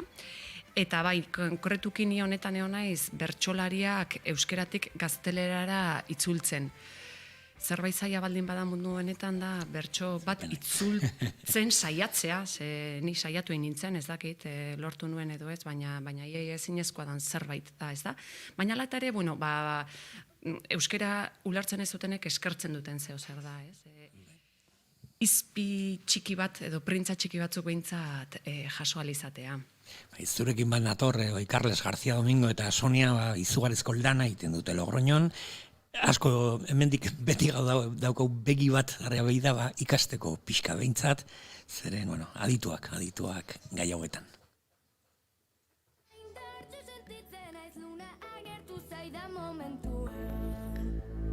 Bakarrik ikusi dut mutil bat berri omen herrian, enuke nahi nik leku berri batean adizkidarik izan gabe bizi.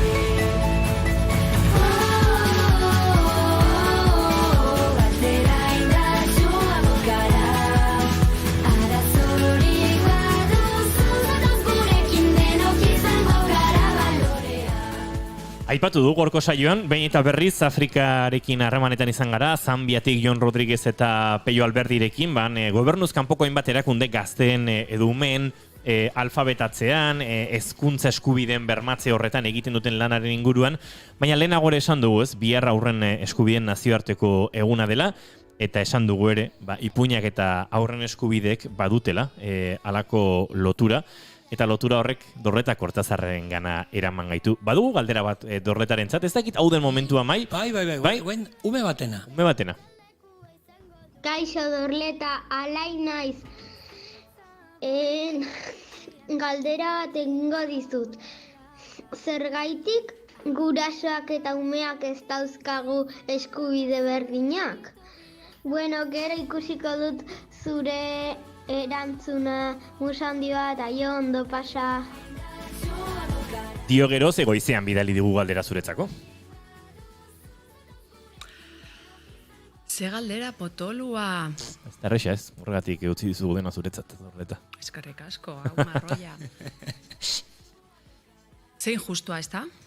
Oso injustua iruditzen zait, galdetzen diguna, zergatik ez dituzte eskubide berak eta bueno, nik nire ale txikia jartzen dut, ipuia kontatzeaz gain gazteria esparruan lan egiten dut, eta benetan sinisten dut, danok bultzatu behar dugula, aurrak, nerabeak eta gazteak eskubidedun sujetuak aldarrikatzeko.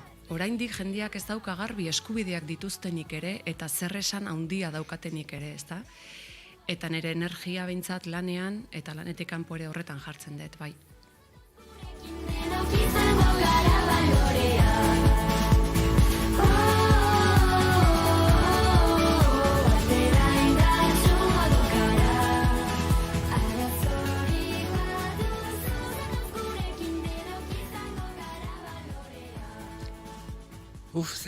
Reflexio ez dakita osnarketako galdera, askotan alde batetik esan dezakegu, nahi dugu beraientzako guk ez pasatzeko gu pasa dugun, ez dakit beti, baina bai dago konpasio puntu bat hor, gu gehiago beraiek gutxigo, eta oso arriskutsua da hor sartzen, ez? Bai, heldukrazia daukagu, ezta? Gure badirudi mundua begiratzen dugu gure alturatik, eta badirudi mundua horrela bakarrik dela, ezta? Eta zea berazgarria den beraien saiatzea behintzat beraien begiradatik mundua ikustea izugarri interesgarria iruditzen zait. Horretarako gure maskara guztiak eta gure aurriritzi guztiak kendu behar ditugu, eta entzuteko prest egon, zebeti ez gaude entzuteko prest. Beraiek esateko daukaten da entzuteko prest, eta aina berazgarria eta aina ederra da, beraien munduari begiratzeko modua, asko ikasiko genukela beraiekin, seguro. Ze gogorra ume bat kontzientizatea, euren eskubideak eta gureak ez direla berdinak. Ja, bueno, ez dakit, autokonplazientea da, baina tira, ez dakiten bitartean, kaso hor da biltza ez badakite, jakin badakite, esango nuke pandemiak azkeneko 2 urteek oso agerian utzi dutela hori, baina bueno, lehenagotik ere bazegoela arrakala bat horri dagokionez. Eta, bueno, horren inguruan guk aldera potolo abia bota dizugu, dorreta, baina hausnarketa badator, zurean lehenagotik, eta horren arireare, bueno, pentalogoa izeneko errealitate bat edo bada hor, nahi dugu jakin zer den pentalogoa? Bueno, apur bat hausnartzen hasi nintzen, ez da, bihar esan duzuen bezala aurren eskubideen nazioarteko eguna izan da, UNICEFek egin zuen, 54 artikuluko hori bat, ez da, zerrenda bat, guztiz bat egiten dut guztiekin, baina ipuinetara ekarreita esan dut, batzuk gehiago, hola, dekalogo, pentalogo, 5 proposamen ekarri dizkizuet gaur ona. Pentsatzeet seguro egingo dezula bat nik proposatzen ditudan artikulu hauekin, eta ez baezu bat egiten ere, eskubidea daukazu kontrakoa pentsatzeko eta hori adierazteko ere, ezta? Zenbat alditan ez diegu uzten aurrei, ezta? Beraien iritzia ematen eta kontratokotasunari leku iten. Eta holaxe, ekarri ditut hainbat artikulu, ze iruditzen zaizun. Primeran, seguro erabat ados nago, baina entzuteko irrekitan. Lehena, aldarrikatu nahi dut, 6 urtetik gorako aurrek ere ipuiak entzuteko eskubidea daukatela. Ze iruditzen zaizu, Mai? Erabat ados. Horixe. Gero eta gehiago iruditzen zait gertatzen dela, niri beintza gertatzen zait, gero eta hor txikiagoak etortzen direla gure ipui saioetara, eta hortik gora badirudia galdu egiten ditugula. Nabari da gainera, hau zaintzen duten lekuak, leku horietara jun, eta beti egoten dira adin franja hori, 6, 9, 6, 12 urte arteko taldeak beteta egoten dira, eta hori da antolatzaileek mimoz zaintzen dutela. Baina gero eta gutxiago gertatzen da hori. Eta alde horretatik aldarrikatu nahi dut. 6, 10, 16tik, 89 eta hortik gorako guztiek ipuiak entzuteko eskubidea daukatela. 10-16ko badirudi ez direla ez da existitzen askotan, eta lan handia bai. Eta ze polita den nerabei ipuia kontatzea, da esperientzia zoragarri bat. Inora ez banoa.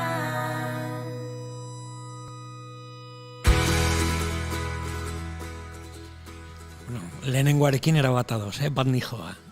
Bigarrenarekin? Bigarrena, ipuiak ez entzuteko eskubidea. Ze beti ez gaude ipuiak entzuteko prest, eta zenbat alditan aurkitzen gara aur pila batekin ez duten abertan egon nahi. Guri ere gertatzen zaigu, plazera handia ematen diguten gauza batzuk baditugu, baina batzutan ez daukagu gogorik, ez daukagu humorerik, zerbaitek eskatzen gaitu, eta ez gaude ipuiak entzuteko, eta hori nabaritzen da, eta alatare sartu nahi ditugu hor, egon, ez? Aparkamentu bat izango baritz bezala, ez. Baina, horrekin ere ados, ipuinak ez entzuteko eskubideare badute aurrek eta gaztetxoek. Hirugarrena, gure aurrek eskaintza duin bat jasotzeko eskubidea daukate. Ze batzutan iruditzen zaigu, zerbait programatuko dugu, ipuin kontalari bat, hortxe, jarri eta ez? Eta zenbat alditan nik galdetzen dion ere buruari, programatzen gaituzte noa lekuetara, eta ez naute ikusten, ez dakiten ere lana nolakoa dan, ez da? Ez du edo zer gauzak balio. Kalitatezko zerbait eskaini behar diogu gure aurrei. Urrena ere juteko gogoa eukidezaten. Eta alde hortatik, lehengo erantzukizuna ipuin kontalariena da, zerbait duina eskaintzeko beharra eta obligazioa daukagu.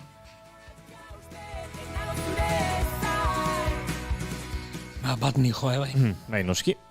Laugarren puntua zein adorleta? Gurasoekin batera ipuinez gozatzeko eskubidea. Batzutan gertatzen da, saio batzutara goaz eta ezin dute helduak sartu, aitzakia izaten da, okerrago portatzen direla, urduri jartzen direla. Ni ados egon naiteke, baldin eta programatzaileetako bat bertan baldin badago, ni prest nago umeei bakarrik kontatzeko. Baina gure lana kontatzea da, gure lana ez da ume bati mukiak entzea, komunera laguntzea, polizia lanak egitea, ez da, gurea da kontatzean. Programatzaileren bat bertan baldin badago, arazoak. Baina nik guraso bezala ere aldarrikatzen dut nire seme alabekin ipuiak entzuteko eta momentu hori elkarrekin gozatzeko eskubidea. Batez ere, askotan gertatzen da, ez da ipui saioetan gurasoei keinutxo bat egiten diezuenean aurrei begiek diz-diz egiten die. Konturatzen dielako beraiek ere kontatzen dutela, bere aita eta bere ama ere presente daudela bertan. Hortxe daudelako. Eta kasu honetan gainera eskubide berdina daukate, bai guraso bai umek. Gurasok ere daukat eskubidea bere umekin juteko ipuin kontalaria. Eta 5. puntua zein dugu? 5. eskubidea da artikulua. Egunero ipuin bat entzuteko eta ahal bada ohera joan baino lehen ipuin batekin ohera joateko eskubidea. Aldarrikatu nahi dut, pena dala eguneko azkenengo momentua bestelako estimulo bisual eta ritmo batzuekin ohera bialtzea gure aurrak. Ze goxoago ohera jutea baino, guretzat ere denbora bat hartu guraso bezala, azalarekin, arnaz pausatu hori elkarrekin konpartitu, eta ametxerain arteko bide hori bestelako fantasia batekin elkarrekin transizio hori egitea, guraso moduan eta aur moduan. Nola ez, erabat ados. Atzo lagun batek kontatzen zidan, baditu bi ume, eta hoietako batek, 2 urtetxo terdi oraintxe, eta azken aldean konturatu zirela dinamika horieten bertzutela, ez? Pantalla lo egiteko, mugikorra, denakoa, eta argita garbi hitz egin zutela berarekin, aitatxok eta matxok, eta itzuri bertzutela ipuina kontatzera, hitz egitera, ojo lasake eta bestelakoak egitera, eta horretara bueltan, igual gustorago gozan mugikorrarekin, baina ari gara pixkanaka lortzen, beste honi guztiari gustu hartzen, eta gero eta gogo gehiago ipuin bat entzuteko, eta gutxiago mugikorrean irudiaren estimulori bizitzeko, eta bai, horrelari da gertatzen. Aizut horleta, eta zuk baduzu iniz buruan gara aurren ipuinen eskubide eta zari gara, baina 80 urteko giza alaben edo pertsonen ipuinen eskubideen inguruan hausnartu duzu inoiz? Beraientzako oso naturala da. Horrekin bizi dira, ahozkotasunean bizi dira. Ez dute behar espaziorik, ni eskubiderik ez, ni nao eskertuta, oso eskerronekoa 80 urteko pertsonen entzuteko gaitasunaren inguruan. Ez dau ez erin beharrik. Beraiei begietara begiratu eta jasta, hor daude entzuten. Eta daude konpartitzeko gogo handiz. Bauek begitara ez dituzu begiratuko, baina entzungo dute. Kontxita Beitia, Marimi Ugalde, arratsaldeon, ongi etorri bigarren kafera berriro. Kaixo, arratsaldeon. Kaixo. Aizue, Arratsaldeon bai. Aizue, dorletari falta zaio ipuintxu bat kontatzea eta pentsatu dut, lehentxeago deituko ditut, eta hala entzule izango zarete, ondo baderitzozu, Oso ederki. Bai, oso ederki. Ba- Guk ere behar ditugu. Hori da. Horrelako ipuin politek. Bai. Dorretak Hortazar, entzulegoa hor dago, ikuslegoa streamingaren bestaldean dago, Mai eta biok hemen gaude, telefonoren bestaldean, Kontxita eta Marimi, eta mikrofonoa zuretzat. Eskubide daukazu eskontatzeko, baina mesedez kontau. Afrikan hasi zarete gaur, ezta? Alaxe da, bai. Afrikara joango gara berriro ere. Senegalgo ipuin tradizional bat kontatu nahi dizuedalako gaurko honetan. Mariama izeneko neska gazte baten ipuia kontatu nahi dizuet. Mariama bere herrialdeko neskarik ederrena zan. Herriska hartako gizon guztiak txora eginda zeuden Mariamarekin. Eta bata bestearen atzetik, Mariamaren etxera zijoazten guztiak Mariamaren aitari berekin ezkontzeko baimena eskatzeko. Mariamak baina bata bestearen atzetik guztiak bialtzen zituen. Mariamak esaten zuen, bera eskonduko zala, baina bakarrik gizon perfektuarekin. Azalean, zauririk, orbanik etzaukan gizon batekin eskonduko zela, edo bestela etzela eskonduko. Eta noski, Senegalgo herriska honetan guztiak ziren ehiztariak, edo guztiak ziren nekazariak. Guztiak zeukaten orbainen bat, markaren bat azalean. Egun baten baino, Mariamaren etxe ondotik suge pitoi bat pasazan. Eta entzuntzuen Mariama esaten, bera gizon perfektuarekin, zauririk orbanik etzeukan gizonarekin eskonduko zala. Eta suge pitoi honek hori entzuntzuen esan zuen, hau niretzat izango da. Eta horrela, sugea bere laguna baobab zuaitzaren gana joan zen. Bakizue zuaitz, baobab zuaitzak famatuak direla, beraien azala leuna dalako. Eta horrela, suge honek bere lagunari eskatu zion utziko zion tarte baterako bere azala. Baietz erantzun zion. Eta baobab zuaitzak bere azala kendu. Sugeari eman, sugeak bere gorputzean pegatu, gizon itxura hartu, eta Mariamaren etxerako bidea egin zuen. Mariamaren etxera sartu zen, eta Mariama gizon ura etxean sartzen ikusi zuenean, begiratu zion. Begiratu zion atzeko zaurrera, begiratu zion goiti bera, ezker eskuin atzeko zaurrera, guztia begiratu zion. Eta ez zuen zauri bakar bat ikusi bere azalean. Eta orduan bere aitari esan zion, aita, honekin bai, honekin ezkonduko naiz.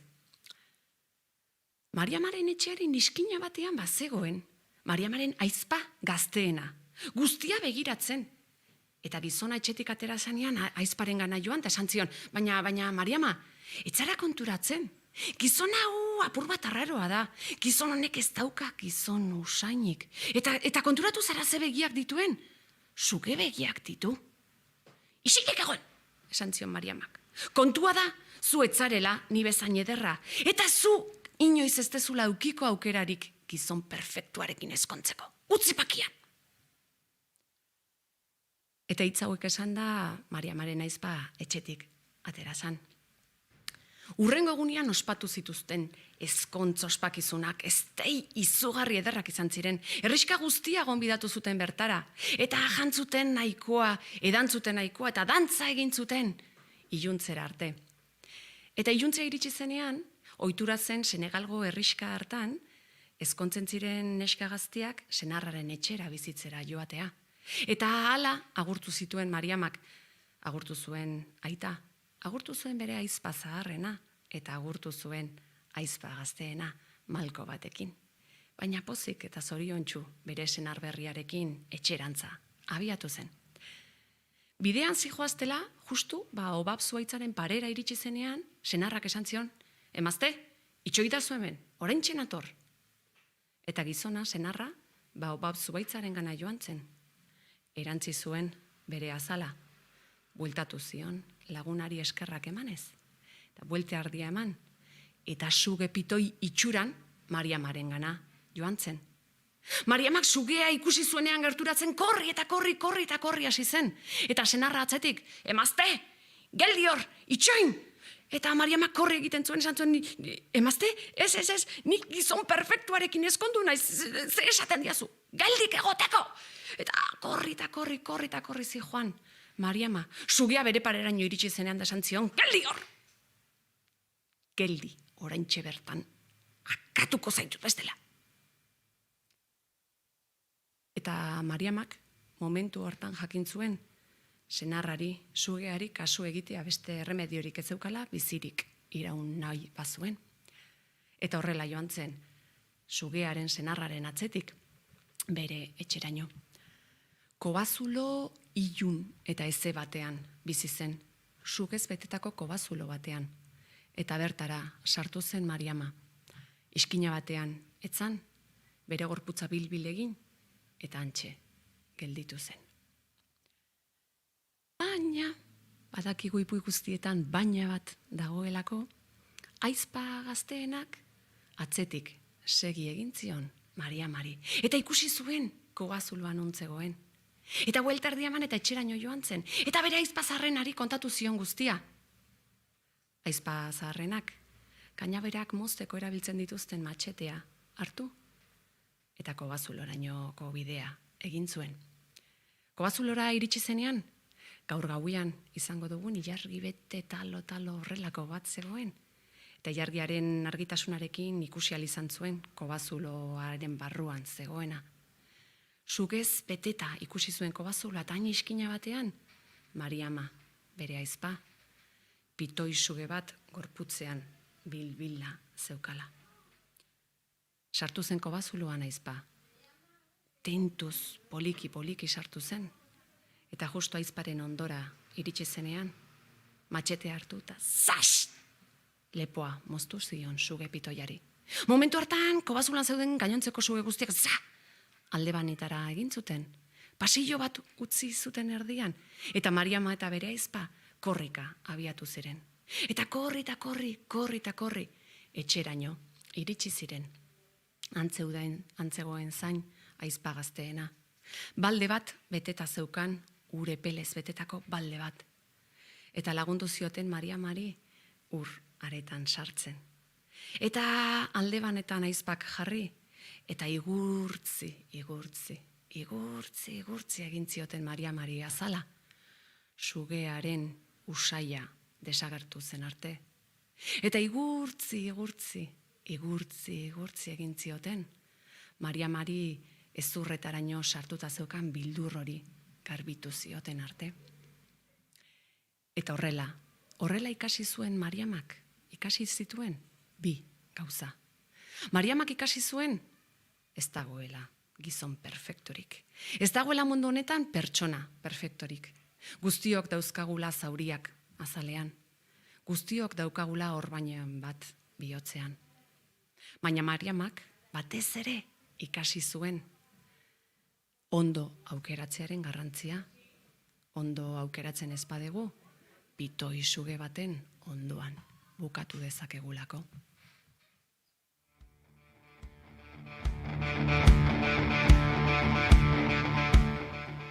Conchita Marimi. Oso polita. Oso polita, gaina esan nahi handikoa. Bai, eta oso desberdina, ez da? Bai. Normalean entzuten ditugun ipuinekin alderatuta. Oso desberdina.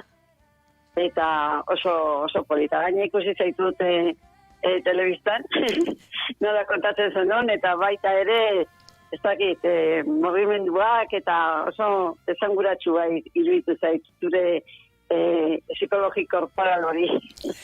Asko gustatu zait. Dorleta Cortázar, zuri eskerak? Bai, asko gustatu zait, asko. Ez dakit Dorletak entzun duen, baina... Bai, hemen nago, unkituta nago. Bai, jarraitu horrela etxeaizu.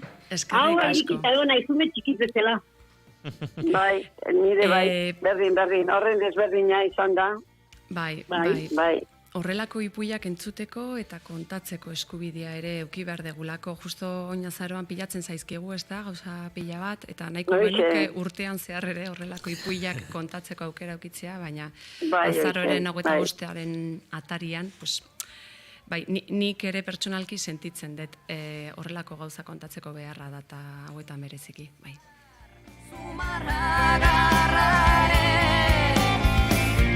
Maurizio Leiturriaga primieros darbe emakumeak era eta harro gaude. Eta gu Arro, Kontxita eta Marimi telefonaren bestaldean izateaz, eta Arro sormene bezalako egitasmoetaz hitz egingo digutela jakiteaz. Ze kulturaren sormen arloko, bueno, egitasmo berritzaileen plaza izateko borondatea duen sormenek Galdakotik Euskal Herri osoarentzat izan du zer kontatua, literatura, musika, bertsolaritza, antzerkia, ikusentzunezkoak, dantza, arte plastikoak eta helburuak garbi. Euskal Herriko kultur proiektuak aurrerazaleak plazara ekartzea, euskarazko kultura erakartzea herrialde guztietako euskaldunoi. Euskararen zaleak sortzea eta sustatzea, sortzaileak izango diren zaleak adoretzea eta trebatzea, eta euskal kulturaren transmisioa bermatuko duen espazioa prestatzea, baina bereizgarri izango da noski emakumezko sortzaile euskaldunen lanak nabarmentzeagatik gaur egun dagoen utxunea, betetzen laguntzeko, eta uste dute Kontxita eta Marimi ondo ezagutzen duzuela zuek sormene, eta zuri Kontxita egokitu zaizula gainera egun hauetan, bertan izatea eta bertan, bueno, honen lehun eta goxoa ere dastatzea. Bai, oso gune ederra izan zen, benetan, zakitan arkitu nuen lehenbizi nire bila etorri zana, bueno, egin genuen gainera horrela, ni berdezkantzita jungo nahi, zuk zekotxa daukezun, horrela, horrela, eta gelditu ginen Hernaniko puntu batean, eta etorriko zala, eta ni eramango nindula Galdakaora. Eta, halako batean ikusi non kotxe grisi bat, eta Kontxita esaten.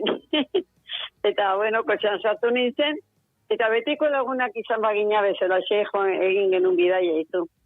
Ez dakizu zenba gauza eta zit egin genuen, aman komunean zenba gauza ditugun berdinak, eta zenbat jende ezagunak, bai alde batekoak, bai bestekoak, danak biok ezagutzen genitun. Eta hori izan gotzon badan jaran, eta honek antolatu du batez ere honek, beste batzukin, beste laguntza batzuk behar zitu noski, hau egiteko eta persona bate bakarrik egiteko moduko lana. Izugarria da, egin dutena gainera egun osoan zehar egin dituzte. Ni arratsaldeko 7:00 egon behar nunan, baina goizean ere egin zuten, itun kontaketak edo ez dakizte ziur, edo umeak kontatzen zituztela ipuinak eta bueno, urrengo gunean dantzazuten, gari otamen defuntzan dantzaitea eta erakustea, eta bueno, ni liuratuta gelditu nintzen, ikusi nun, zatitxo bat telebistan, nola erakusten ziren, eta mugimendu batekin, hanka mugimendu batekin, eta gero gorputza batea, baina areto guztia jarri zuen dantzatzen. Ez dakizu zer oso polita, ez dakita aukera izan dezuten hori ikusteko adibidez, baina ume guztiak dantzatzen, ze gauza ederroa, ze gauza polita, eta horrelako gauzetan aurrak beti dute joera euskera zitze egiteko. Gauza horietan. Eta, bueno, gero pasatuko gera beste puntu batera, eta itxin dugu kurrikulumari ere buruz ere. Marimi, ze garrantzitsua horrelako ekimenak gertatzen direla ikustean, ez? Ze garrantzia du, ze poza? Ni olako ekimenak txoratu egiten nahi naute zergatik, bai dantza, bai abesten, bai ritmo hori ematea, gorputzakin eta hankakin eta dena batea, hori da zoragarria, eta gaurko egunean, horretara iristen dira, umeak oso ohitua daude txiki-txikitatikan eta hori da nik uste eman behar duguna aurrea. Horrekin daukagun nik uste etorkizuna. Gaur bertan hemen ipuinetaz ari ginela, Kurtzeko parkean, arratsaldeko 6etan, ipuin kontaketa musikatu izango da, nere Ariz Navarreta eta Marian Hurtadorekin. Bertoko eta urrutuko ipuinak, bai? Eta ondoren musika kontzertua Amaken eskutik. Haure, azela emakume sortzaile bildu zaizkigunak proiektu honetan. Horregatik. Alaitz Maixa, Amaia Oreja eta Krisolano, Alaitz Dietxe eta Maixa Lizarribar. Eta uste dute oso beharrezkoak direla... Ezautze ditut biak. Bai, ez da. Oso beharrezkoak direla, atzo aritu ginen feministaldiari buruz, gaur ere izango da Donostian Ines Osinaga, Olat Salvador, eta 3. emakume sortzaile bat, oraintxe buruz ari naiz guztiarekin, baina elkartuko dituen egitasmoa, eta uste dut, garrantzitsuak direla azken finean horrelako elkartzeak, batzeak, Lore Argarati izango da 3. Mauriziak ez da inor hil hashtagpean, eta oso kontzertu berezi izango da, gertatzen ari dira, gertatu behar dutelako, Kontxita, besterik ez dago hemen, ez dago bestelako misteriorik, oraindiken guztienen beharrean garelako oso. Hori da. Nik adibidez gaia, egun hortako gaia zan, emakume irakasleen ekarpen historikoa euskeraren eta euskarazko kulturgintzaren transmisioan. Hori zan gaia. Pentsara dute hor zenbat gauza esaldi batean, zenbat gauza sartzen dien. Alde batetik emakumean. Bai, dena sartu da, dena. Hori alde batetik. Eta hori urte askotan, historia hortan, Euskal Herriko historia zati handi batean, eta hor jartzen dut ikastolen sorrera, batez ere, denak emakumeak izan gera. Denak izan gera emakumeak. Bai. Gero, pasatu ziren 10 urte, 15 urte, gizonezkoak ikastoletan sartzen hasi ziranean. Ez da broma, Lehenengo urte, haiek landestinitate utxean, ibili pasagen dituen urte guztiak bakarrik emakumea ginen. Zailtasunean guk eman gendun aurrea, pentsik. Pensatzeakin bakarrik, orain otikarak zautzen zaizkit. Bai. Niri sortzen ari zaizkit, zuek entzun da, bikote. Bai. Nola? Niri ere sortu zaizkitela, otzikarak Marimizui entzuten ari naizela. Niri ere, bai. Kontxita, muga deitzen da pausoa dokumentala proiektatu zen, Maider Oleagaren filma, Elbiria Zipitri erakaslari buruz, eta irudi batzuk ikusi ditugu dagoeneko hor gure streamingean, zui ere oroigarri bat egin zizuten, askotan aipatu dugu Elbiria Zipitriaren ikasle, eta zu ere irakasle, eta haren pausoen oso jarraitzaile izan zarela. Irakasle eta bizitzeko tresnak emazizkidan emakumea. Berak begin indun euskaldun peto-petoa, eta berak egin indun abertzale porrokatua. Etxean ematen zieten, gauza berbera ematen zieten etxekoek, bainoan esan berdina, bakizu, etxekoak, etxetik, etxe ikastola, eskoletara juten zinean, eta han eskoletan, etxean esaten ziguten guztiaren alderantzizkoa esaten ziguten. Eta nik zenbat aldiz esaten nuen pensatzen, zein ote dira hemen onak etxekoak edo eskolakoak. Nei eskolakoak ez itxizkidan horren onak izango zirenik. Eta pensatu ere, eta orduan esan ez, nik etxekoak ditut onak. Hoiek maiten haute asko. Eskolara jun eta beste bat naiz. Eta gainera euskeraz egiten dealako, kaso ere gutxiago egiten diate. Baina etxean, kaso asko ondia egiten diate, eta oso desberdin egiten ziaten, bizitzari buruz eta batez ere frankismoari buruz eta gerran pasatutakoei buruz. Eta hor, nik ez dakizute, 12 urte, 13 urte arte edo horrela, zenolako borroka izan nuen nire buruarekin. Ez nekilako zer nintzen, eta zer nekilako zeintzuk ziren ni maiten minutenak. Ni pentsatzen nun, etxekoak, zanadala. Baina ikusten unean zer gozak esaten zituzten abertzale izan zirenengatik. Eske, bakizu, zer gertatzen da. Azken finean, eskola batea jotin balin bazinean urteaietan, pasatzen zendun egun osoa. Goizeko 8etan hartzen unituen pasaiti Donostira joateko ikastetxera. Eta gabeko 8 arte ez nintzen itzultzen etxera. Egun osoa pasatzen nun beste gauza batzuk entzuten. Eta... Bai, egia da. Hori da. Bai. Egun osoa pasatzen gendun.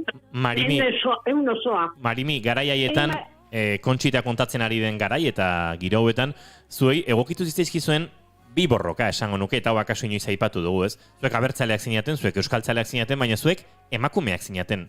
Eta hori ere, bazen libratu beharreko beste borroka, ez?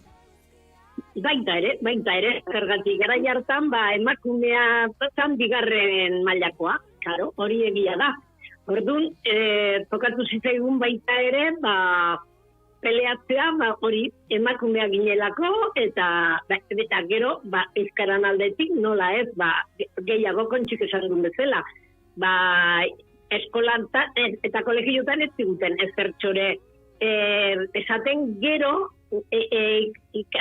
etxean du ere oso euskaldunak, eta orduan, etxean, berak esan duen bezala, askosaz gustoago zen den, zure lekua, zure tokian egongo batina bezala, eta eskolan berriz, entzuten zendun, baina, esaten zendun, zeigueak usten, eta gainetik orduan, oso sartua zeon sekzion femenina, eta hori dena, eta noski, zuk esango jatzu, zer desberdintasuna zeon, etxetikan, eskolara edo kolegiotara. Sekzion femenina, ez zuten utxik egiten, Eta gero eskaintzak ematen ziguten. Egunero izango genukela lokal bat jolas egiteko, bestela neguan, noski, eskolatik etxera zuzenean joaten ginen. Baina horrela, sekzion femeninakoak egiten balin baginan, izango gendukela lokal bat jolasteko eta ondo pasatzeko, eta horrelako eskaintzaren aurrean zer esaten duzu. Noski, zuk ere nahi nuela. Digo horatzen naiz, joan nintzela, 6 bat urte izango nituen, 6-7 urte. Joan nintzela paper batekin, aitaren gana firmatzeko, sinatu inbertura paperuna, eta horrela izango nula leku bat joraz egiteko, zan nion. Eta nire aita sultan jarri zan, eta esan zidan, horrein jun berdezu paper horrekin, eman dizu nari emateko, eta esaten diozu, nik ez dedala hori inolaz ere sinatuko. Eta orduan, esplikatu zidan, zer zidan sekzion femeninakoak. Baina, mehatz, eta ni oso txikian nintzen. Nintzaztu urte baino gehiago ez du nintzango. Eta txikitatik sartu ziguten, hori ikusia dago. Baina, etxean gai bat gehiago ikasi behar genduna, zan, naizu? Noski, eta etxean orduan ikusten zuten, ezin bestea zala, esplikatzea, zer zan hori, eta zer zan bizitzen ari ginena, ez? Eta bueno, nik orain ikaragarri eskartuta nago, baina nik gogoratzen naiz, momentu haietan nire bildurrak ere pasatzen ditula. Batez ere ez nire gatik, baina beti pensatzen nun aitaren bila jungo zialagunen batean espetxean sartzeko. Beti pensatzen nun hori. Bildur hori. Bai, eta orduan, bildurra horregatik izan nuen, eta ikastola jarri nunean ere, nik ez nokan bildurrik nire gatik, Nik nire bildurra zan, egunen batean, ez dakit, nire aitarekin sartuko tezien edo hortan. Eta hori, urte nituen ikastola jarri nunean. Beraz, pensazazu, zenbat denbora, eta nik ez nun ezer kontatzen, nik uste de kontatu de ala behin baino gehiagotan, nire igandetako lagunei ez nien esaten zertan ari nintzen lanean. Inorri ez, nik klases particulares ematen ditula esaten nien, besterik ez. Ala pasatzen klases particulares, gu ematen gendu, zehaz kanpo, zu etzinean egon eskola publikotan, baina nik hor pizka bat ere egin duen, eta... Egon nintzen, Santa Lucia. Santa Lucia. Oposaketak egin ditunean, orduan... Claro, bai. Plaza hartzeko, eta gero eskatu egin nun, urrengo egunean, plaza hartu, eta urrengo egunean, excedentzia hartu nuen. Marimi, akaso etzara gogoratzen urtetxo batzuk ere pasa direlako, ez? Pentsa. duzu bai hoxe. Makina bat, bai. Makina bat. Ba, nik ere, zuk esaten duzun bezala, ba, Elbira Zipitriakin zuzenean, ez nun, ez hautzen nun, baino ez nun, izan baizik eta berak erakutsi batekin, Karmele Esnalekin. Guk prestatu gendun, ikastola andoa ingoa iriki baino lehenago. Bai, Karmele Esnalekin, hombre, zoize, Karmele Esnalekin egin zituen praktikak, beira, Andereñoren erresidentzia jarri zutenean, 74. urtean, eta hor, ibili izan batekin topo egin nun Galdakaon. Pentsasazu, 75. eman izkionik euskarazko klaseak Andereño horri, 75. Eta topo egin genuen lehenengo aldi. Ematek inun euskarazko klaseak. Aurrezko asteartean egin genuen topo. Bera funtzalako Galdakaora, ba ikustea pelikula, alde batetik, eta gero, bestaldetik ikusizunean Kontxita Beitazala izien gozuna pelikulari buruz eta hola, ba esan zuen, ba, hau, gure Andereñoa zan. Baina, bueno, nire adinekoa, gura ere, ez penso txikia guazan. Noski, claro, txikia ez. Aurreneko ikasleak, ia gure adineko, ja. Noski. Eta gainera, residentzira etorri zirenak, ia batzu ziren 40 urtetik gorakoak ere, Hori ere oso interesantia da, liburu bat aterako da hemendik 2 o 3 hilabetetara, eta orduan horretaz hitz egiteko aukera izango dugu. Baina, bueno, gaurko batez ere gaiari lotuta, bueno, hemen ikusi dezutenean zea gidoian, segurazko konturatu zate, bueno, ze galderak eta egin zizkigun joan alazerazek, eta gero batez ere Lauroi jartzen du Maidero Oleagaren filman, badira azkurea eragin diguten zenbait esaldi, eta banan, ea zer deritzo zuen bakoitzari. Eta hemen 3 galdera daude. Nik ikusi nitunean 3 galdera hauek, esan nun. Hauek ematen dute bersolariak, gaina silaba ikusi berrian euken, horreko astelenean bialdu zidan hau, eta silaban igandean ikusi nun, eta esan nun, bueno, hauek ematen dute, kartzelako gaia bestela, edo. Kartzelako gaia, kartzelako gaia.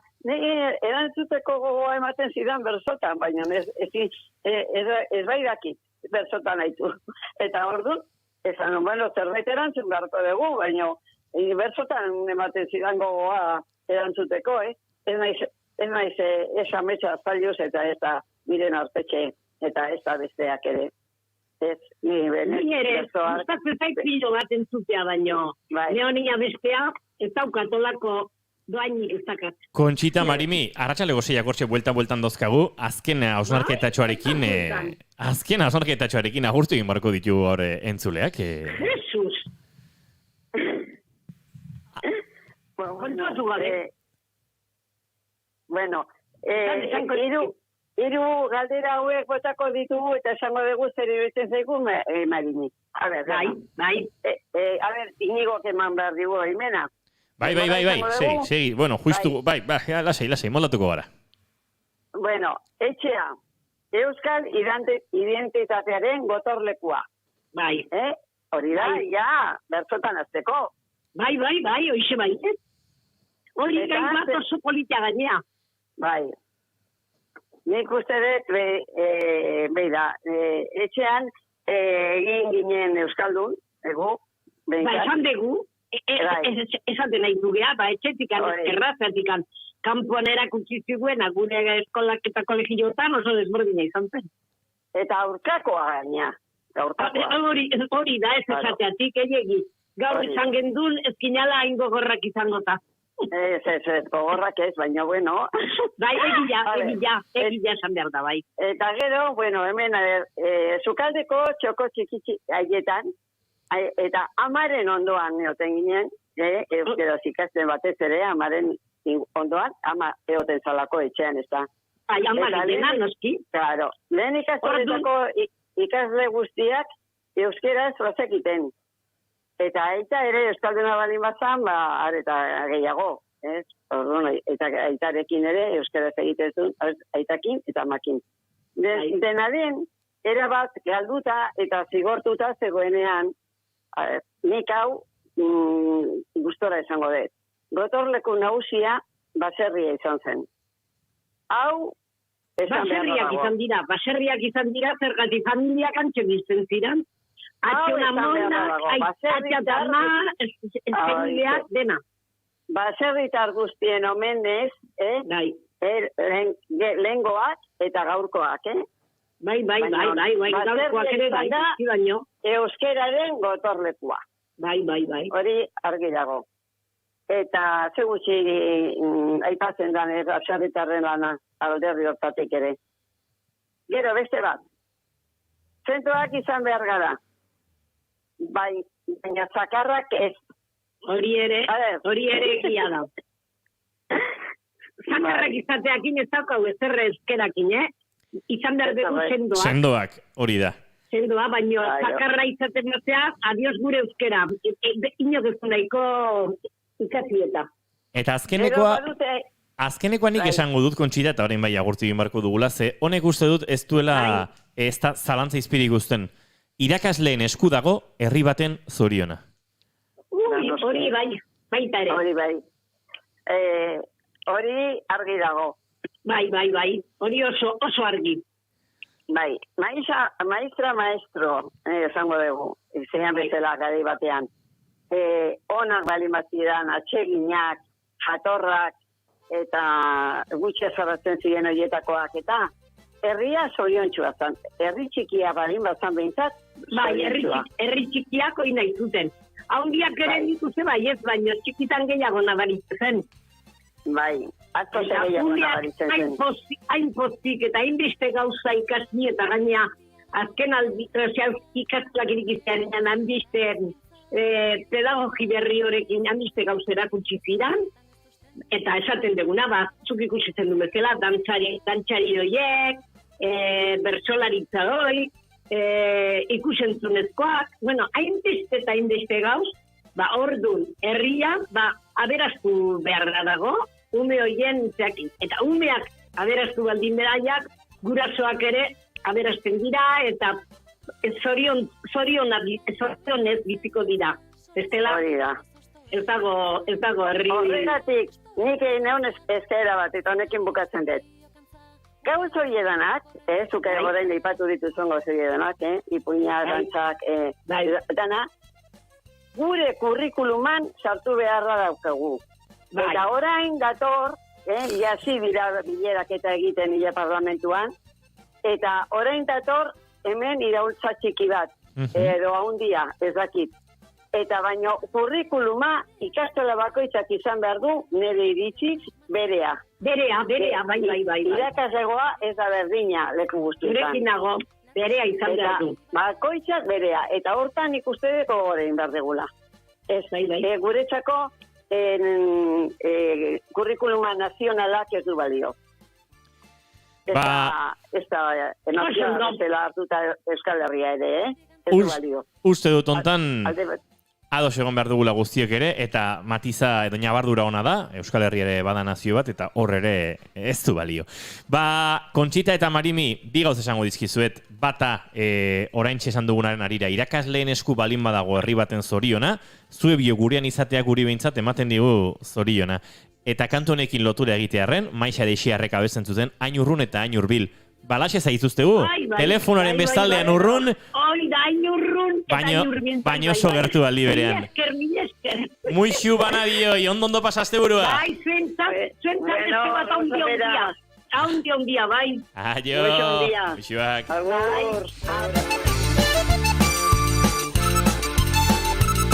Eta gu bagoaz berandu gainera, Mai Gorostiaga Pozo datorren ostiralera arte. Bai, maite ditut ostiralak, bi askar. Dorreta Kortazar, nahi duzen arte, laugarren kafe hartuko dugu. Bai, gonbidatu mesede. Eta zuri entzule astelenean arratsaleko 4etan hemen izango gara. Naiz irratiaren sintonian, muxuak guztioi. Aio. Por tema de pequeño